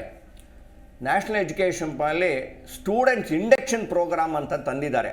ನಾನು Ramaiah institute of technology, MEA polytechnic, ಹೀಗೆ ಕೆಲವೊಂದು ಎಲ್ಲ ಹೋಗಿದ್ದೆ. ಅದನ್ನು ತಂದಿರೋದು ತುಂಬ ಒಳ್ಳೆಯದಾಗಿದೆ. ಅಂದರೆ ಆ ಮಕ್ಕಳು ಈ ಬಂದಿರೋದನ್ನ ಬರೀ ಇಲ್ಲಿ ಪಾಸ್ ಮಾಡ್ಕೊಂಡು ಸರ್ಟಿಫಿಕೇಟ್ ತೊಗೊಂಡು ಓಡೋದಕ್ಕಲ್ಲ. ಇವಾಗ ನಾನು MS ರಾಮಯ್ಯಲ್ಲಿ ಓದ್ತಾ ಇದ್ದೆ, ನನ್ನ ಸುತ್ತಮುತ್ತ ಏನಿದೆ, BEL ಒಂದು ಕಂಪ್ನಿ ಇದೆ, ಅಲ್ಲೊಂದು HMT ಇತ್ತು, ಇಲ್ಲಿ ಪಕ್ಕದಲ್ಲಿ IAS ಇದೆ. ಅಲ್ಲಿ ಒಬ್ಬನ ಹುಡುಗನ ಯಾರು ಕೇಳಿದ್ರೆ ಟಾಟಾ ಇನ್ಸ್ಟಿಟ್ಯೂಟ್ ಅಂದರೆ ಪಕ್ಕದ ಕಾಂಪೌಂಡು ಅವನಿಗೆ ಗೊತ್ತೇ ಇಲ್ಲ, ಸುತ್ತಮುತ್ತ ಗೊತ್ತಿಲ್ಲ, ಇನ್ನೇನ್ರಿ ಪ್ರಪಂಚ ತಿಳ್ಕೊಳ್ತಾನೆ ವಿದ್ಯಾಭ್ಯಾಸದಲ್ಲಿ ಅಂತ ನಾನು ಹೇಳಿದೆ. ಆದ್ದರಿಂದ ದಯವಿಟ್ಟು ಪೋಷಕರಿಗೆ, ಪೇರೆಂಟ್ಸ್ಗೂ ಒಂಥರ ಯಾವುದೇ ಒಂದು ಕೋರ್ಸ್ ಇದು ಶುರು ಮಾಡೋಕ್ಕೆ ಮುಂಚೆ ಇದು ಒಂದು ಮಾಹಿತಿ ಕಾರ್ಯಕ್ರಮ, ತರಬೇತಿ, ಅರಿವಿನ ಕಾರ್ಯಕ್ರಮ ತರಬೇಕು ಅಂತ ಇದ್ರ ಮೂಲಕ ನಾವೊಂದು ಉಪಯೋಗಿಸ್ಕೊಳ್ತಾ ಇದ್ದೀನಿ ಇಲ್ಲಿ. ಓಕೆ, ಈಗ ಪಕ್ಷಗಳು ಅಂತ ಬಂದಾಗ ಯಾವುದೇ ಪಕ್ಷ ಅಧಿಕಾರದಲ್ಲಿ ಬಂದಾಗಲೂ ಕೂಡ ಮೊದಲು ಇತಿಹಾಸದ ವಿಚಾರಗಳನ್ನು ಅಥವಾ ಈ ಪಠ್ಯದ ವಿಚಾರಗಳನ್ನು ಪರಿಷ್ಕೃತ ಮಾಡ್ತೀವಿ ಅಂತ ಹೊರಟು ಬಿಡ್ತಾರೆ. ಹೌದು, ಕಾಲಕಾಲಕ್ಕೆ ಒಂದಷ್ಟು ಬದಲಾವಣೆಗಳು ಬೇಕು. ಯಾಕಂತಂದರೆ ಜನರೇಷನ್ ಬದಲಾದಂತೆ ಅವರಿಗೆ ಕೊಡುವಂತಹ ವಿಚಾರಧಾರೆಗಳನ್ನು ಕೂಡ ನಾವು ಒಂದಷ್ಟು ಫಿಲ್ಟರ್ ಮಾಡಿ ಕೊಡಬೇಕಾಗತ್ತೆ. ಅಟ್ಲೀಸ್ಟ್ ಎಲ್ಲವನ್ನೂ ಕೂಡ ಬದಲಾಯಿಸಲಿಲ್ಲ ಅಂತಂದ್ರೆ ಸಣ್ಣ ಪುಟ್ಟ ವಿಷಯಗಳನ್ನಾದರೂ ಹೆಚ್ಚಿನದಾಗಿ ಸೇರಿಸೋದಾಗಿರಬಹುದು, ಈ ಥರದ್ದು. ಆದರೆ ಪಕ್ಷಗಳು ಬಂದಾಗ ತಮ್ಮ ಪಕ್ಷದ ಸಿದ್ಧಾಂತಗಳನ್ನ ಪಠ್ಯದ ಮೇಲೆ ಹೇರುತ್ತಾವಲ್ಲ, ಇದು ನಿಜಕ್ಕೂ ವಿಪರ್ಯಾಸ ಅನ್ಸುತ್ತೆ. ಇದು ಆ ಮಕ್ಕಳಿಗೆ ಈಗ 5 ವರ್ಷಕ್ಕೆ ಹಿಂದೆ ಹೋಗಿರುವಂತಹ ಸಿಲೆಬಸ್ಗೂ ಅಥವಾ ಇನ್ಯಾವುದೋ ಪಕ್ಷ ಅಧಿಕಾರದಲ್ಲಿ ಬಂದ ಮೇಲೆ ಬದಲಾಯಿಸಿರುವಂತಹ ಸಿಲೆಬಸ್ಗೂ ಯಾವುದೋ ವ್ಯತ್ಯಾಸ ಇಲ್ಲದೆ ಅವ್ರು ಏನು ಕೊಡ್ತಾರೋ ಅದನ್ನೇ ಕಣ್ಣಿಗೆ ಹೊತ್ಕೊಂಡು ಓದ್ತಾರೆ ಮಕ್ಕಳು. ಯಾಕಂದ್ರೆ ಓದಲೇಬೇಕು, ಎಕ್ಸಾಮ್ ಬರುತ್ತೆ, ಎಕ್ಸಾಮಲ್ಲಿ ಪ್ರಶ್ನೆ ಕೇಳ್ತಾರೆ, ಪಾಸ್ ಆಗಲೇಬೇಕು, ಉತ್ತರ ಕೊಡಲೇಬೇಕು. ಸೊ ಇಂತಹ ಅನಿವಾರ್ಯತೆ ಸೃಷ್ಟಿ ಮಾಡೋದು ಅಥವಾ ಪಕ್ಷದ ಸಿದ್ಧಾಂತಗಳನ್ನ ಅಥವಾ ಅಲ್ಲಿ ಧಾರ್ಮಿಕ ಅಂಶಗಳನ್ನ ಹೆಚ್ಚಿನದಾಗಿ ಮಕ್ಕಳ ಮೇಲೆ ಹೇರೋದು ಎಷ್ಟರ ಮಟ್ಟಿಗೆ ಸರಿ ಅಂತ? ಇದು ತುಂಬ ಒಳ್ಳೆ ಪಾಯಿಂಟ್ ತಿಂದಿರಾ. ಇದು ಒಂದು ಒಳ್ಳೆ ವೇದಿಕೆಯನ್ನು ಹೇಳ್ತೀನಿ. ಮೊಟ್ಟ ಮೊದಲು ವಿದ್ಯಾಭ್ಯಾಸ ವ್ಯಾಸಂಗಕ್ಕೆ ಪಕ್ಷ ಅನ್ನೋದು ಆ ಕಡೆ ಸೈಡಲ್ಲಿ ಇಡಬೇಕು ಮೊಟ್ಟ ಮೊದಲು. ಎರಡನೇದು ಆಡಳಿತ ಅಥವಾ ಏನಂತಾರೆ ಗವರ್ನೆನ್ಸ್ ಅಂತೀರಾ ಅಥವಾ ಗೌರ್ನಮೆಂಟ್ ಅಂತೀರಾ, ಈ ರಾಜಕೀಯ ಅಂತೀರಾ, ಅಥವಾ ದಯವಿಟ್ಟು ಇವೆಲ್ಲ ಬೇರೆ ಬೇರೆ ವಿಂಗಡಣೆ ಮಾಡಬೇಕು. ಇವಾಗ ಕೆಲವೊಂದು ವರ್ಷಗಳಿಂದ ನಾನು ನೋಡಿದ್ದೆ, ಯಾರೋ ಒಬ್ಬರು ವಿದ್ಯಾಭ್ಯಾಸಕ್ಕೆ ಯಾರೋ ಒಬ್ಬರು ಮಂತ್ರಿ ಆಗಿದ್ದರು. ಯಾರೋ ಕೇಳಿದವರು, ಏನ್ರಿ ಅವ್ರು ಇನ್ನು 8th ಸ್ಟ್ಯಾಂಡರ್ಡು SLCನೂ ಪಾಸ್ ಆಗಿಲ್ಲ ಅನ್ನೋರು ಇದ್ದರು. ಇದು ಹೆಂಗೆ ಅಂದರೆ ದುಡ್ಡಿಲ್ಲ, ಕಾಸಿಲ್ಲ, ಸಂಪತ್ತ ಹಿಂಗಾರಿ ಅಂತ ಸುಮ್ಮನೆ ಒಂದು ಹೇಳ್ತಾರಲ್ಲ, ರಕ್ಕೆ ಇಲ್ಲ, ಪುಕ್ಕವಿಲ್ಲ, ಗರಡೆ ಹಿಂಗಾರಿ ಅಂತ ಹೇಳ್ತಾರಲ್ಲ, ಸುಮ್ಮನೆ ಮಾತೆ ಕೇಳ್ತಾ ಇದ್ದೀನಿ. ನಾವು ಅರ್ಹತೆ ಇದ್ದವರು, ಯೋಗ್ಯತೆ ಇದ್ದವರು, ಚೇತನ ಇದ್ದವರು ಅಂಥವ್ರನ್ನ ಅಂಥ ಸ್ಥಾನಗಳು ಕುಳಿಸಿದ್ರೆ ಬೆಳೆಯುತ್ತೆ. ಇವಾಗ ನಮ್ಮ ಸರ್ CV ರಾಮನ್ನು ಕೂಡ, ಅವರು ನೊಬೆಲ್ ಪಾರಿತೋಷಕ ತೆಗೆದವರು. ಅವರು 1930s ಅವರು ಕೂಡ director of Indian Institute of ಸೈನ್ಸಲ್ಲಿ ಆಗಿದ್ದರು. ಅವರು ಬೆಳವಣಿಗೆ ಮಾಡಬೇಕು ಅಂತೆಲ್ಲ ಟ್ರೈ ಮಾಡೋದು. ಅಂದರೆ ಆ ಸೈನ್ಸ್ಗೆ ಆ ಮನುಷ್ಯ ವ್ಯಕ್ತಿತ್ವ. ಅದೇ ಥರ ನಮ್ಮ ಶಿಕ್ಷಣ ಅಥವಾ ಇದಕ್ಕೆ ದಯವಿಟ್ಟು ಪಕ್ಷ IAS ಅಧಿಕಾರಿ ಆಗಲಿ, ಸೆಕ್ರೆಟೇರಿಯೇಟ್ ಆಗಲಿ, ಎಜುಕೇಷನ್ ರಿಲೇಟೆಡ್ ಆಗಲಿ, ಪಾಲಿಟಿಕ್ಸು, ಇದನ್ನು ದಯವಿಟ್ಟು ಕಲಬೆರಕೆ ಮಾಡಿದ್ರೆ ನಮ್ಮ ವಿದ್ಯಾಭ್ಯಾಸ ಮುಂದಿನ ಇದಕ್ಕೆ ಅಷ್ಟೇ, ಇನ್ನೇನು ಹೇಳಿ. ಆಮೇಲೆ ಪಕ್ಷದಲ್ಲಿ ತಲೆಗೊಬ್ಬೊಬ್ರು ಒಂದೊಂದು ಹೇಳಿಕೆ ಕೊಡ್ತಾರೆ. CT ರವಿ ಅವರು ಬರ್ತಾರೆ, ಅವರ ನಿಟ್ಟಿನದಾದಂತಹ RSS ವಿಚಾರಧಾರೆಗಳನ್ನ ತುರುಕುವಂತಹ ವಿಷಯಗಳು, ಅದ್ರಲ್ಲಿ ಏನ್ ತಪ್ಪು ಅನ್ನೋಂಥ ಮಾತು ಹೇಳ್ತಾರೆ. ಶಿಕ್ಷಣ ತಜ್ಞರು ಅಥವಾ ಶಿಕ್ಷಣ ಸಚಿವರು ಬಂದು ಬಯಾಸ್ಡ್ ಆಗಿ ಮಾತಾಡ್ಬೇಕು ಯಾವಾಗ್ಲೂ ಕೂಡ. ಯಾಕಂದ್ರೆ ಅವರು ಶಿಕ್ಷಣ ಸಚಿವರಾಗಿರೋದು ಶಿಕ್ಷಣದ ಅನ್ಬಯಾಸ್ಡ್ ಆಗಿ ಮಾತಾಡಬೇಕು. ಆದ್ರೆ ಅವರ ಮಾತುಗಳಲ್ಲಿ ಎಲ್ಲೂ ಕೂಡ ಅನ್ಬಯಾಸ್ಡ್ ಅಂತ ಅನ್ಸೋದೇ ಇಲ್ಲ. ನಾವು ಮಾಡಿದ್ದೇ ಸರಿ ಅಂತ ಇದೆ. ಅಂದ್ರೆ ಶಿಕ್ಷಣ ತಜ್ಞರು ಅಥವಾ ಈ ಎಕ್ಸ್ಪರ್ಟ್ಗಳು ಇವರೆಲ್ಲ ಇರೋದು ಏನಕ್ಕೆ? ಹಾಗಾದ್ರೆ ಇಷ್ಟೊಂದು ಓದ್ಕೊಂಡು ಮಕ್ಕಳಿಗೆ ಪಾಠ ಮಾಡಿ ಅಥವಾ ಮಕ್ಕಳ ಬುದ್ಧಿಮತ್ತೆಯನ್ನ ಅರ್ಥಕೊಂಡು ಅವರು ಮುಂದಿನ ದಿನಗಳಲ್ಲಿ ಏನ್ ಕೊಡಬೇಕು, ಏನ್ ಕೊಡಬಾರ್ದು ಅನ್ನುವಂತಹ ನಿರ್ಧಾರ ಮಾಡುವಂತಹ ಶಿಕ್ಷಣ ತಜ್ಞರುಗಳ ಅಭಿಪ್ರಾಯವನ್ನ ಪಡೆಯದೆ ಇವ್ರಿಗೆ ತೋಚದಂಗೆ ಇದೇ ಸರಿ, ಅದು ತಪ್ಪು, ಇಷ್ಟ ದಿನ ಆಗಿದ್ದೆಲ್ಲ ತಪ್ಪು, ಈಗ ನಾವು ಸರಿ ಮಾಡ್ಬಿಡ್ತೀವಿ ಅಂತಂದ್ರೆ, ಸೊ ಹಾಗಾದ್ರೆ ನಾವೆಲ್ಲ ಓದ್ಕೊಂಡು ಬಂದಿದ್ದು, ಕೇಳ್ಕೊಂಡು ಬಂದಿದ್ದು ಅದೆಲ್ಲವೂ ಕೂಡ ತಪ್ಪು, ಅದು ಯಾವುದು ಕೂಡ ಸರಿ ಇಲ್ವಾ ಹಾಗಾದ್ರೆ ಅಂತ? ಇಲ್ಲ, ಇದರಲ್ಲಿ ಎರಡು ಅಭಿಪ್ರಾಯ ಇದೆ. ಇತ್ತೀಚೆಗೆ ನಾನು ಹೇಳ್ತಾ ಇದ್ದೀನಿ, ನಾವು we are producing so many engineers, doctors and are for improvement of other nations and other countries ಅಂತ. ನಾವು ಯಾವುದೇ ಕೇಳಿದ್ರು ಕೂಡ ನೀ ಎಲ್ಲಿ ಮಾಡ್ತೀನಿ, ಅಲ್ಲಿಗೆ ಮಾಡ್ತೀನಿ, ಇಲ್ಲಿಗೆ ಮಾಡ್ತೀನಿ ಅಂದರೆ ನಮ್ಮ ದೇಶಕ್ಕೆ ವಾಪಸ್ಸು ಅನ್ನೋದು ಏನೂ ಇಲ್ಲ. ನಾವು IITಗಳಿಗೆ, IIMಗೆ ಇಷ್ಟೆಲ್ಲ ನಾವು ಖರ್ಚು ಮಾಡ್ತೀವಿ, ಎಲ್ಲ ಮಾಡ್ತಾಯಿದ್ದೀವಿ. ಯಾರು ನಮ್ಮ ದೇಶಕ್ಕೆ ವಾಪಸ್ ಬಂದು ಮಾಡ್ತಾಯಿದ್ದಾರೆ 100ಕ್ಕೆ ಎಷ್ಟು ಜನ ಹೇಳಿ ನೋಡೋಣ. ಆದ್ದರಿಂದ ಆ ಪಠ್ಯ ಪುಸ್ತಕಗಳು ನಮ್ಮ ದೇಶಕ್ಕೆ ಅಳವಡಿಸ್ಕೊಂಡಂಗೆ ನಾವು ಆದಷ್ಟು ಸಿಲೆಬಸ್ ಆಗಲಿ ಕಂಟೆಂಟ್ಸ್ ಆಗಲಿ ಅದೆಲ್ಲ ಮಾಡ್ತು ಅಂದರೆ ಒಂದು ಪರಿಸರ, ನಮ್ಮ ಸುತ್ತಮುತ್ತ ಜನ, ನಮ್ಮ ದೇಶ ಏನು ಅಂತ ಆವಾಗ ಪೇಟ್ರಿಯಾಟಿಸಮೂ ಬರುತ್ತೆ ಅದರಲ್ಲಿ. ಇಲ್ಲ ಅಂದರೆ ಬರಲ್ಲ, ಆ ಓನರ್ಶಿಪ್ಪು ಬರಲ್ಲ, ವರ್ಕ್ಮನ್ಶಿಪ್ ಇಲ್ಲವೇ ಇಲ್ಲ, ಆ ಲೀಡರ್ಶಿಪ್ ಈ ಬರೀ ರಾಜಕೀಯದಲ್ಲಿ ಜಗಳದಲ್ಲೇ ಕೂತ್ಕೊಳ್ಳುತ್ತೆ ಅಷ್ಟೇ. ಧಾರ್ಮಿಕ ಅಂಶಗಳನ್ನು ಸೇರಿಸೋದ್ರ ಬಗ್ಗೆ ಅಥವಾ ಧರ್ಮದ ವಿಚಾರವನ್ನು ತೋರಿಸೋದ್ರ ಬಗ್ಗೆ ನಿಮ್ಮ ಅಭಿಪ್ರಾಯ? ಎಂಥ ಮಾತು ಕೇಳಿದ್ರಿ ಮೇಡಮ್. ಧಾರ್ಮಿಕ ಧರ್ಮ ಇದು ಎರಡು ಬೇರೆ ಬೇರೆ ಪದಗಳು. ಧರ್ಮ ಅಂದರೆ ಒಂದು ಅರ್ಥ, ಪರೋಪಕಾರಾರ್ಥಂ ಮಮ ಇದಂ ಶರೀರಂ ಅಂತ ಹೇಳ್ತೀವಿ. ಅದೇ ಥರನೇ ಹೇಳ್ತೀವಿ ನಾವು ಧರ್ಮ ಅಂತ ಹೇಳಿದ್ರೆ ಕೆಲವರು ಜಾತಿನ ತಿಳ್ಕೊಂಡ್ಬಿಟ್ಟಿದ್ದಾರೆ, ತಪ್ಪು. ಇವತ್ತು ನಾವು ನೆನೆಸ್ಕೋಬೇಕು ಸ್ವಾಮಿ ವಿವೇಕಾನಂದ ಅಲ್ಲ. ಯಾಕೆ ಅಂದರೆ ಅವ್ರದ್ದು ನಾವು ನ್ಯಾಷನಲ್ ಯೂತ್ ಡೇ ಅಂತ ಸೆಲೆಬ್ರೇಟ್ ಮಾಡ್ತೀವಿ January 12th. ಅವ್ರು ಹೇಳಿರೋದು ಒಂದೇ ಒಂದು, there is only one religion in this entire universe, that is religion of service ಅಂತ ಹೇಳಿದ್ದಾರೆ ಅವರು. ಕರೆಕ್ಟ್. ಇವತ್ತು ಸ್ವಾಮಿ ವಿವೇಕಾನಂದ ನೆನೆಸ್ಕೊಂಡು ಹೇಳ್ತೀನಿ. ಆ ರಿಲಿಜಿಯನ್ ಅಂದರೆ ಧರ್ಮ ಅಂತ ಹೇಳ್ಕೊಳ್ತಿರೋ ನಿಮಗೆ ಬಿಟ್ಟಿದ್ದು, ಧಾರ್ಮಿಕ ಅಂತ ಬಿಟ್ಟಿದ್ದು. ರಿಲಿಜಿಯನ್ನ ಸರ್ವಿಸ್ ಅಂದರೆ ಸೇವೆಯೇ ಧರ್ಮ ಅಂತ ಮಾಡಿದ್ದಾರೆ. ದಟ್ ಈಸ್ ಒಂದು. ಅದಕ್ಕೆ ಬದಲು ಫೇತ್ ಅಂತ ಹೇಳಿ, ಫೇತ್ ಅಂದರೆ ಬೇರೆ ಥರ. ಅಂದರೆ ನನಗೆ ನಿಮ್ಮ ಮೇಲೆ ನಂಬಿಕೆ ಇರ್ಬೋದು, ನಮಗೆ ಇವ್ರ ಮೇಲೆ ನಂಬಿಕೆ ಇರ್ಬೋದು, 4-6 ಒಂದು ಗುರುಗಳು ಅಥವಾ ಗುರು ಶಿಷ್ಯ ಪರಂಪರೆ. ನಾನು ಯಾವತ್ತೂ ಹೇಳೋದುಂಟು, ಇಡೀ ಪ್ರಪಂಚಕ್ಕೆ Karnataka it is a capital of 5 different faiths ಅಂತ ಹೇಳ್ತೀನಿ. Karnataka is a capital of 5 different faiths. ಯಾತಕ್ಕೆಂದರೆ ಕಾಲಡಿಲಿ ನಮ್ಮ ಆದಿಶಂಕರರು ಹುಟ್ಟಿರ್ಬೋದು, ಶೃಂಗೇರಿಯಲ್ಲಿ ಸ್ಥಾಪನೆ ಮಾಡಿದ್ರು. ನಮ್ಮ ಆಚಾರ್ಯ ಭಗವದ್ ರಾಮಾನುಜ ಶ್ರೀಪೆರಂಬೂರಲ್ಲಿ ಹುಟ್ಟಿರ್ಬೋದು, ಅಲ್ಲಿ ಏನೋ ತೊಂದರೆ ಕೊಟ್ಟು ಎಲ್ಲ ಓಡಿಸಿದಾಗ ನಮ್ಮ ಮೇಲ್ಕೋಟೆಯನ್ನು ಸ್ಥಾಪನೆ ಮಾಡಿದ್ರು. ಇವತ್ತು ಇಟ್ ಈಸ್ ಎ ಎಂಥದ್ದು ವರ್ಲ್ಡ್ ಹೆರಿಟೇಜ್ ಸಿಟಿ. ಇದರ ಜೊತೆಗೆ ನಮ್ಮ ಮಧ್ವಾಚಾರ್ಯರು ಕೂಡ ಯಾವುದೋ ಒಂದು ಕೃಷ್ಣ ಉಡುಪಿ ಅನ್ನೋದು ಕೂಡ ಅದಕ್ಕೂ ಕೂಡ ಇದೆ. ಬಸವಣ್ಣ ಕಾಯಕವೇ ಕೈಲಾಸ ಅಂತ. ಇವಾಗ ಕಾಯವೂ ಇಲ್ಲ, ಕೈಲಾಸವೂ ಇಲ್ಲ, ಬರೀ ಜಗಳಗಳೇ ಇದು ರಾಜಕೀಯದ್ದು. ಸೊ ಅವ್ರದ್ದು ಒಂದು ಮತ ಅಂತ ಹೇಳಲ್ಲ, ಫೇತ್ ಅಂತ ಹೇಳ್ತೀನಿ. ಪ್ರಪಂಚಕ್ಕೆ ಒಂದೇ ಒಂದಿರೋದು ಶ್ರವಣ ಬೆಳಗೊಳ, ಅದು ಕೂಡ ಆ ಜೈನು ಕೂಡ. ಅದು ಇವತ್ತು ನಾನು ಜೈನು ಯೂನಿವರ್ಸಿಟಿಗೆ ನಾನು ಇವತ್ತು ನಾನು ಸಮ್ಮತ ಕೊಟ್ಟೆ ಅಂತ ಹೇಳಿದೆ. No other state are whatever in the entire world the capital of 5 different faiths ಅನ್ನೋದಿದು.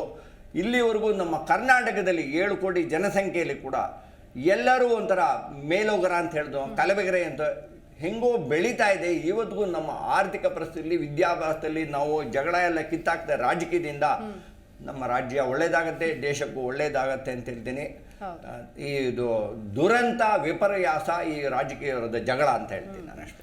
ಮುಖ್ಯ ವಿಷಯ ಏನಂದ್ರೆ ಇನ್ನೊಂದು ಇವ್ರ ಫೋಕಸ್ ಎಜುಕೇಶನ್ ಸಿಸ್ಟಮ್ ಮೇಲೆ ಫೋಕಸ್ ಮಾಡ್ಬೇಕು. ಏನಂತಂದ್ರೆ ಈಗ ಒಬ್ಬ ಮೆಡಿಕಲ್ ಸ್ಟೂಡೆಂಟು ಮತ್ತು ಮೆಡಿಕಲ್ ಪ್ರೊಫೆಸರ್ ಅವರು ಆಫ್ ದ ವರ್ಕಿಂಗ್ ಅವರಲ್ಲಿ ಅವರು ಹಾಸ್ಪಿಟಲಲ್ಲಿ ಇರ್ತಾರೆ, ವಿತ್ ಪೇಷಂಟು ಇರ್ತಾರೆ, ಮತ್ತು ಆಫ್ ದ ವರ್ಕಿಂಗ್ ಅವರಲ್ಲಿ ಸ್ಟೂಡೆಂಟ್ಸ್ ಜೊತೆನೂ ಇರ್ತಾರೆ. ಅವರ ಪ್ರಾಕ್ಟಿಕಲ್ ಲೈಫ್ ಏನು ನಡೀತಾ ಇರುತ್ತೆ ಅದೇ ಲೈಫ್ ಪ್ರಾಕ್ಟಿಕಲ್ ಥೇರಿ ಜೀವನದಲ್ಲಿ ಸ್ಟೂಡೆಂಟ್ಸ್ ಅವ್ರಿಗೆ ಹೇಳ್ತಾರೆ. ಅದೇ ಈಗ ಎಜುಕೇಷನ್ ಸಿಸ್ಟಮಲ್ಲಿ MBA BBA BCom ಓದೋ ಹುಡ್ರು, ಆದರೆ ಪ್ರೊಫೆಸರ್ ಅವರು ಬಿಸ್ನೆಸ್ ಬಗ್ಗೆ ಐಡಿಯಾನೂ ಗೊತ್ತಿರಲ್ಲ, ಅವರು ಈ ಪ್ರೊಫೆಸರ್ ಆಗಿರ್ತಾರೆ.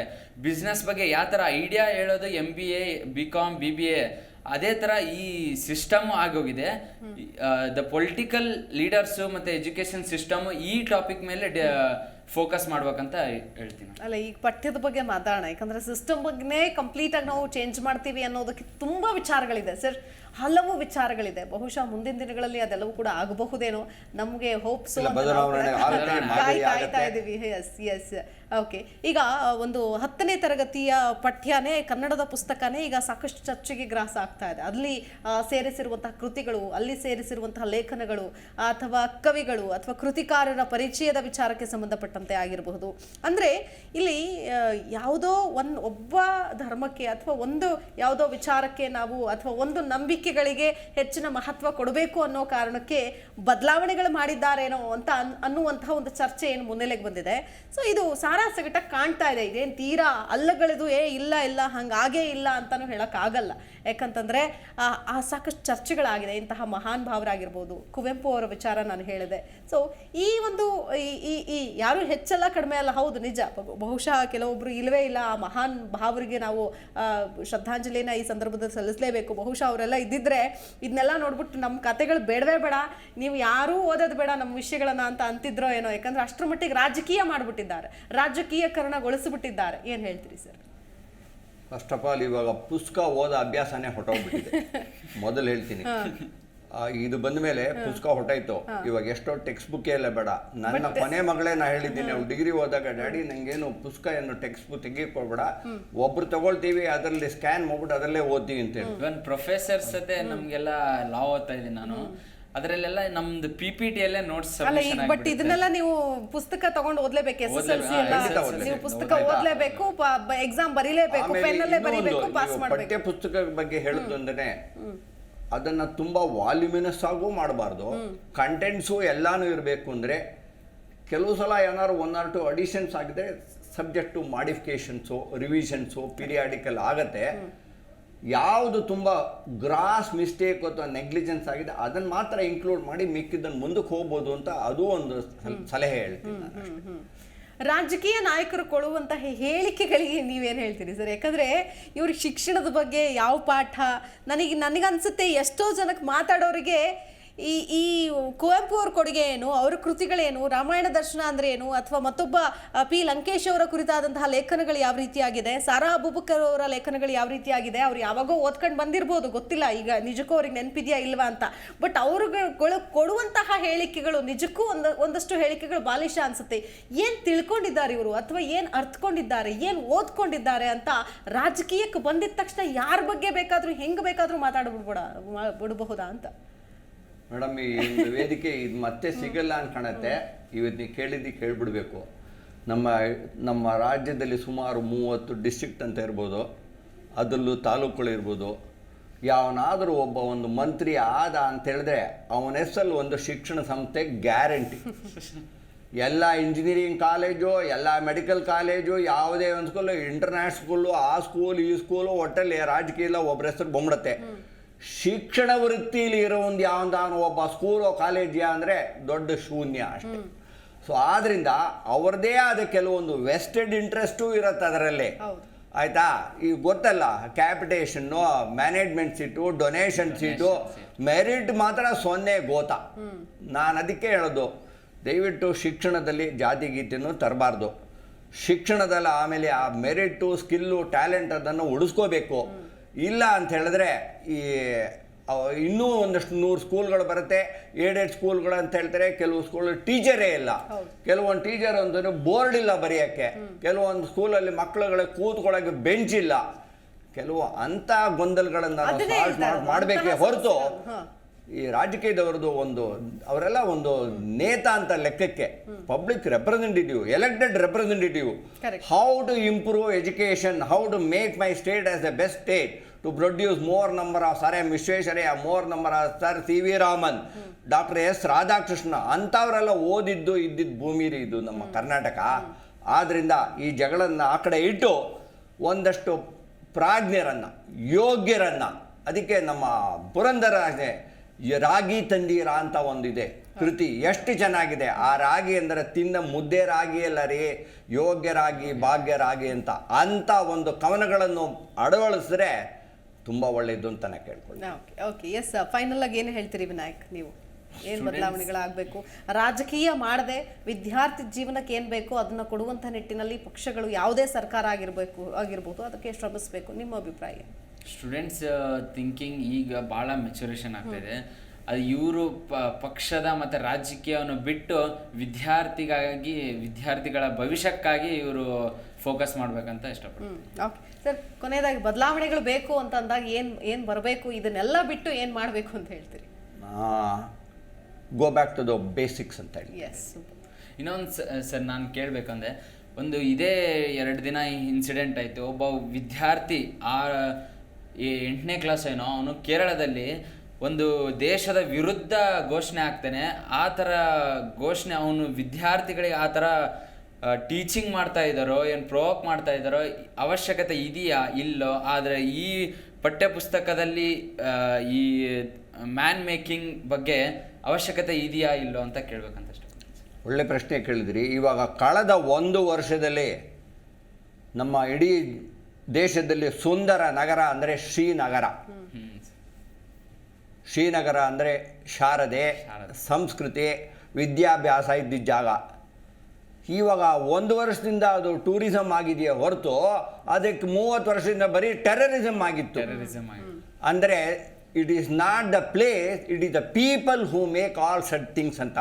ಈ ಹುಡುಗನಿಗೂ ಒಂದು ಹೈಸ್ಕೂಲ್ ಹುಡುಗನಿಗೆ ಇಂಥದ್ದೆಲ್ಲ ಮಾಡಬೇಕು ಅಂದರೆ ಇದೆಲ್ಲ ಫ್ಯಾಬ್ರಿಕೇಟೆಡ್ಡು, ಇದೆಲ್ಲ ಪೊಲ್ಯೂಟೆಡ್, ಇದೆಲ್ಲ ಐಡಿಯಾಸೇ ಹೊರತು ಆ ಹುಡುಗನಿಗೆ ಇಂಥದ್ದೆಲ್ಲ ಬರಲ್ಲ, ಇಂಟೆನ್ಷನ್ಸ್ ಇರೋದಿಲ್ಲ, ಖಂಡಿತ ಬರಲ್ಲ. ಇದೆಲ್ಲ ದುರಂತ ವಿಪರ್ಯಾಸದ ಪರಿಸ್ಥಿತಿಗಳು. Okay sir, thank you so much. ನಿಮ್ಮಿಬ್ಬರಿಗೂ ಕೂಡ ಧನ್ಯವಾದಗಳು ಸರ್. ಇವತ್ತು ಸ್ಟುಡಿಯೋಗೆ ಬಂದು ಸಾಕಷ್ಟು ವಿಷಯಗಳನ್ನ ಹೇಳ್ಕೊಟ್ಟಿದ್ದೀರಿ ಕೃಷ್ಣ ಸರ್. ಅಂದ್ರೆ ಅನ್ಬಯಾಸ್ಡ್ ಆಗಿ ಹೋಗಬೇಕು, ಶಿಕ್ಷಣ ಅನ್ನೋದು ಹಿಂಗಲ್ಲ, ಪಾರದರ್ಶಕತೆ ಇರಬೇಕು, ಟ್ರಾನ್ಸ್ಪರೆನ್ಸಿ ಇರಬೇಕು, ಆಮೇಲೆ ಡೀಪ್ ರೂಟೆಡ್ ಆಗಿ ಬ್ಯಾಕ್ ಟು ಬೇಸಿಕ್ಸ್ ಹೋಗಬೇಕು. ಪ್ರತಿಯೊಂದು ಮಾಡರ್ನ್ ಸಿಸ್ಟಮ್ ಅಲ್ಲಿ ನಡೆಯಲ್ಲ. ನಮ್ಮ ಹಳಬರೆಲ್ಲ ಬುದ್ಧಿವಂತರ್ರಿ, ನಾವು ಅನ್ಕೊಳ್ಳೋ ಪೆದ್ದರಲ್ಲ. ಹೌದು, ಅದರಿಂದ ನಾವು ಜ್ಞಾಪಕ ಇಟ್ಕೋ. Thank you so much. Yes ವೀಕ್ಷಕರೇ, ನೋಡಿದ್ರಲ್ಲ, ಅಂದರೆ ಪಠ್ಯ ಪುಸ್ತಕದ ವಿಚಾರಕ್ಕೆ ಸಂಬಂಧಪಟ್ಟಂತೆ ಆಗ್ತಾ ಇರುವಂತಹ ಬೆಳವಣಿಗೆಗಳು ನಿಜಕ್ಕೂ ಉಚಿತವಲ್ಲ. ಒಂದು ಆರೋಗ್ಯಕರವಾದಂತಹ ಬೆಳವಣಿಗೆಗಳಾಗಿದ್ದಿದ್ರೆ ಎಲ್ಲರೂ ಖುಷಿ ಪಡ್ತಾ ಇದ್ರು, ಸಂತೋಷ ಪಡ್ತಾ ಇದ್ರು. ಆದರೆ ಇದು ಆರೋಗ್ಯಕರ ಸಮಾಜಕ್ಕೋಸ್ಕರ ಆಗ್ತಾ ಇರುವಂತಹ ಬೆಳವಣಿಗೆಗಳಲ್ಲ. ಇದು ಏನೇ ಆಗಿರ್ಬೋದು ಕೂಡ ಸರಿ ಮಾಡಬೇಕು ಅಂದಾಗ ಸರಿ ಮಾಡಬೇಕು, ಆಯಿತು ಪರಿಷ್ಕರಣೆ ಮಾಡೋಣ ಅಂತ ಪರಿಷ್ಕರಣೆ ಮಾಡಬೇಕಾಗತ್ತೆ. ಸೊ ಈ ಸಮಿತಿಯನ್ನ ನೇಮಕ ಮಾಡೋದು, ಅಧ್ಯಕ್ಷರನ್ನ ನೇಮಕ ಮಾಡೋದು, ಅಥವಾ ಯಾರಿಗೆ ಬೇಕೋ ಅವ್ರಿಗೆ ಕೊಡೋದು, ಇದು ಕೂಡ ಕಮಿಷನ್ ದಂಧೆ ಅಲ್ಲ. ಸೊ ಹಾಗಾಗಿ ಸೂಕ್ತವಾದಂತಹ ವ್ಯಕ್ತಿಗಳನ್ನ ಕೂರಿಸುವಂತಹ ನಿಟ್ಟಿನಲ್ಲೂ ಕೂಡ ಸರ್ಕಾರ ಗಮನ ಹರಿಸಬೇಕಾಗತ್ತೆ ಅಂತ ಹೇಳ್ತಾ ಈ ಕಾರ್ಯಕ್ರಮವನ್ನು ಮುಗಿಸ್ತಾ ಇದ್ದೀನಿ. ನಮಸ್ಕಾರ.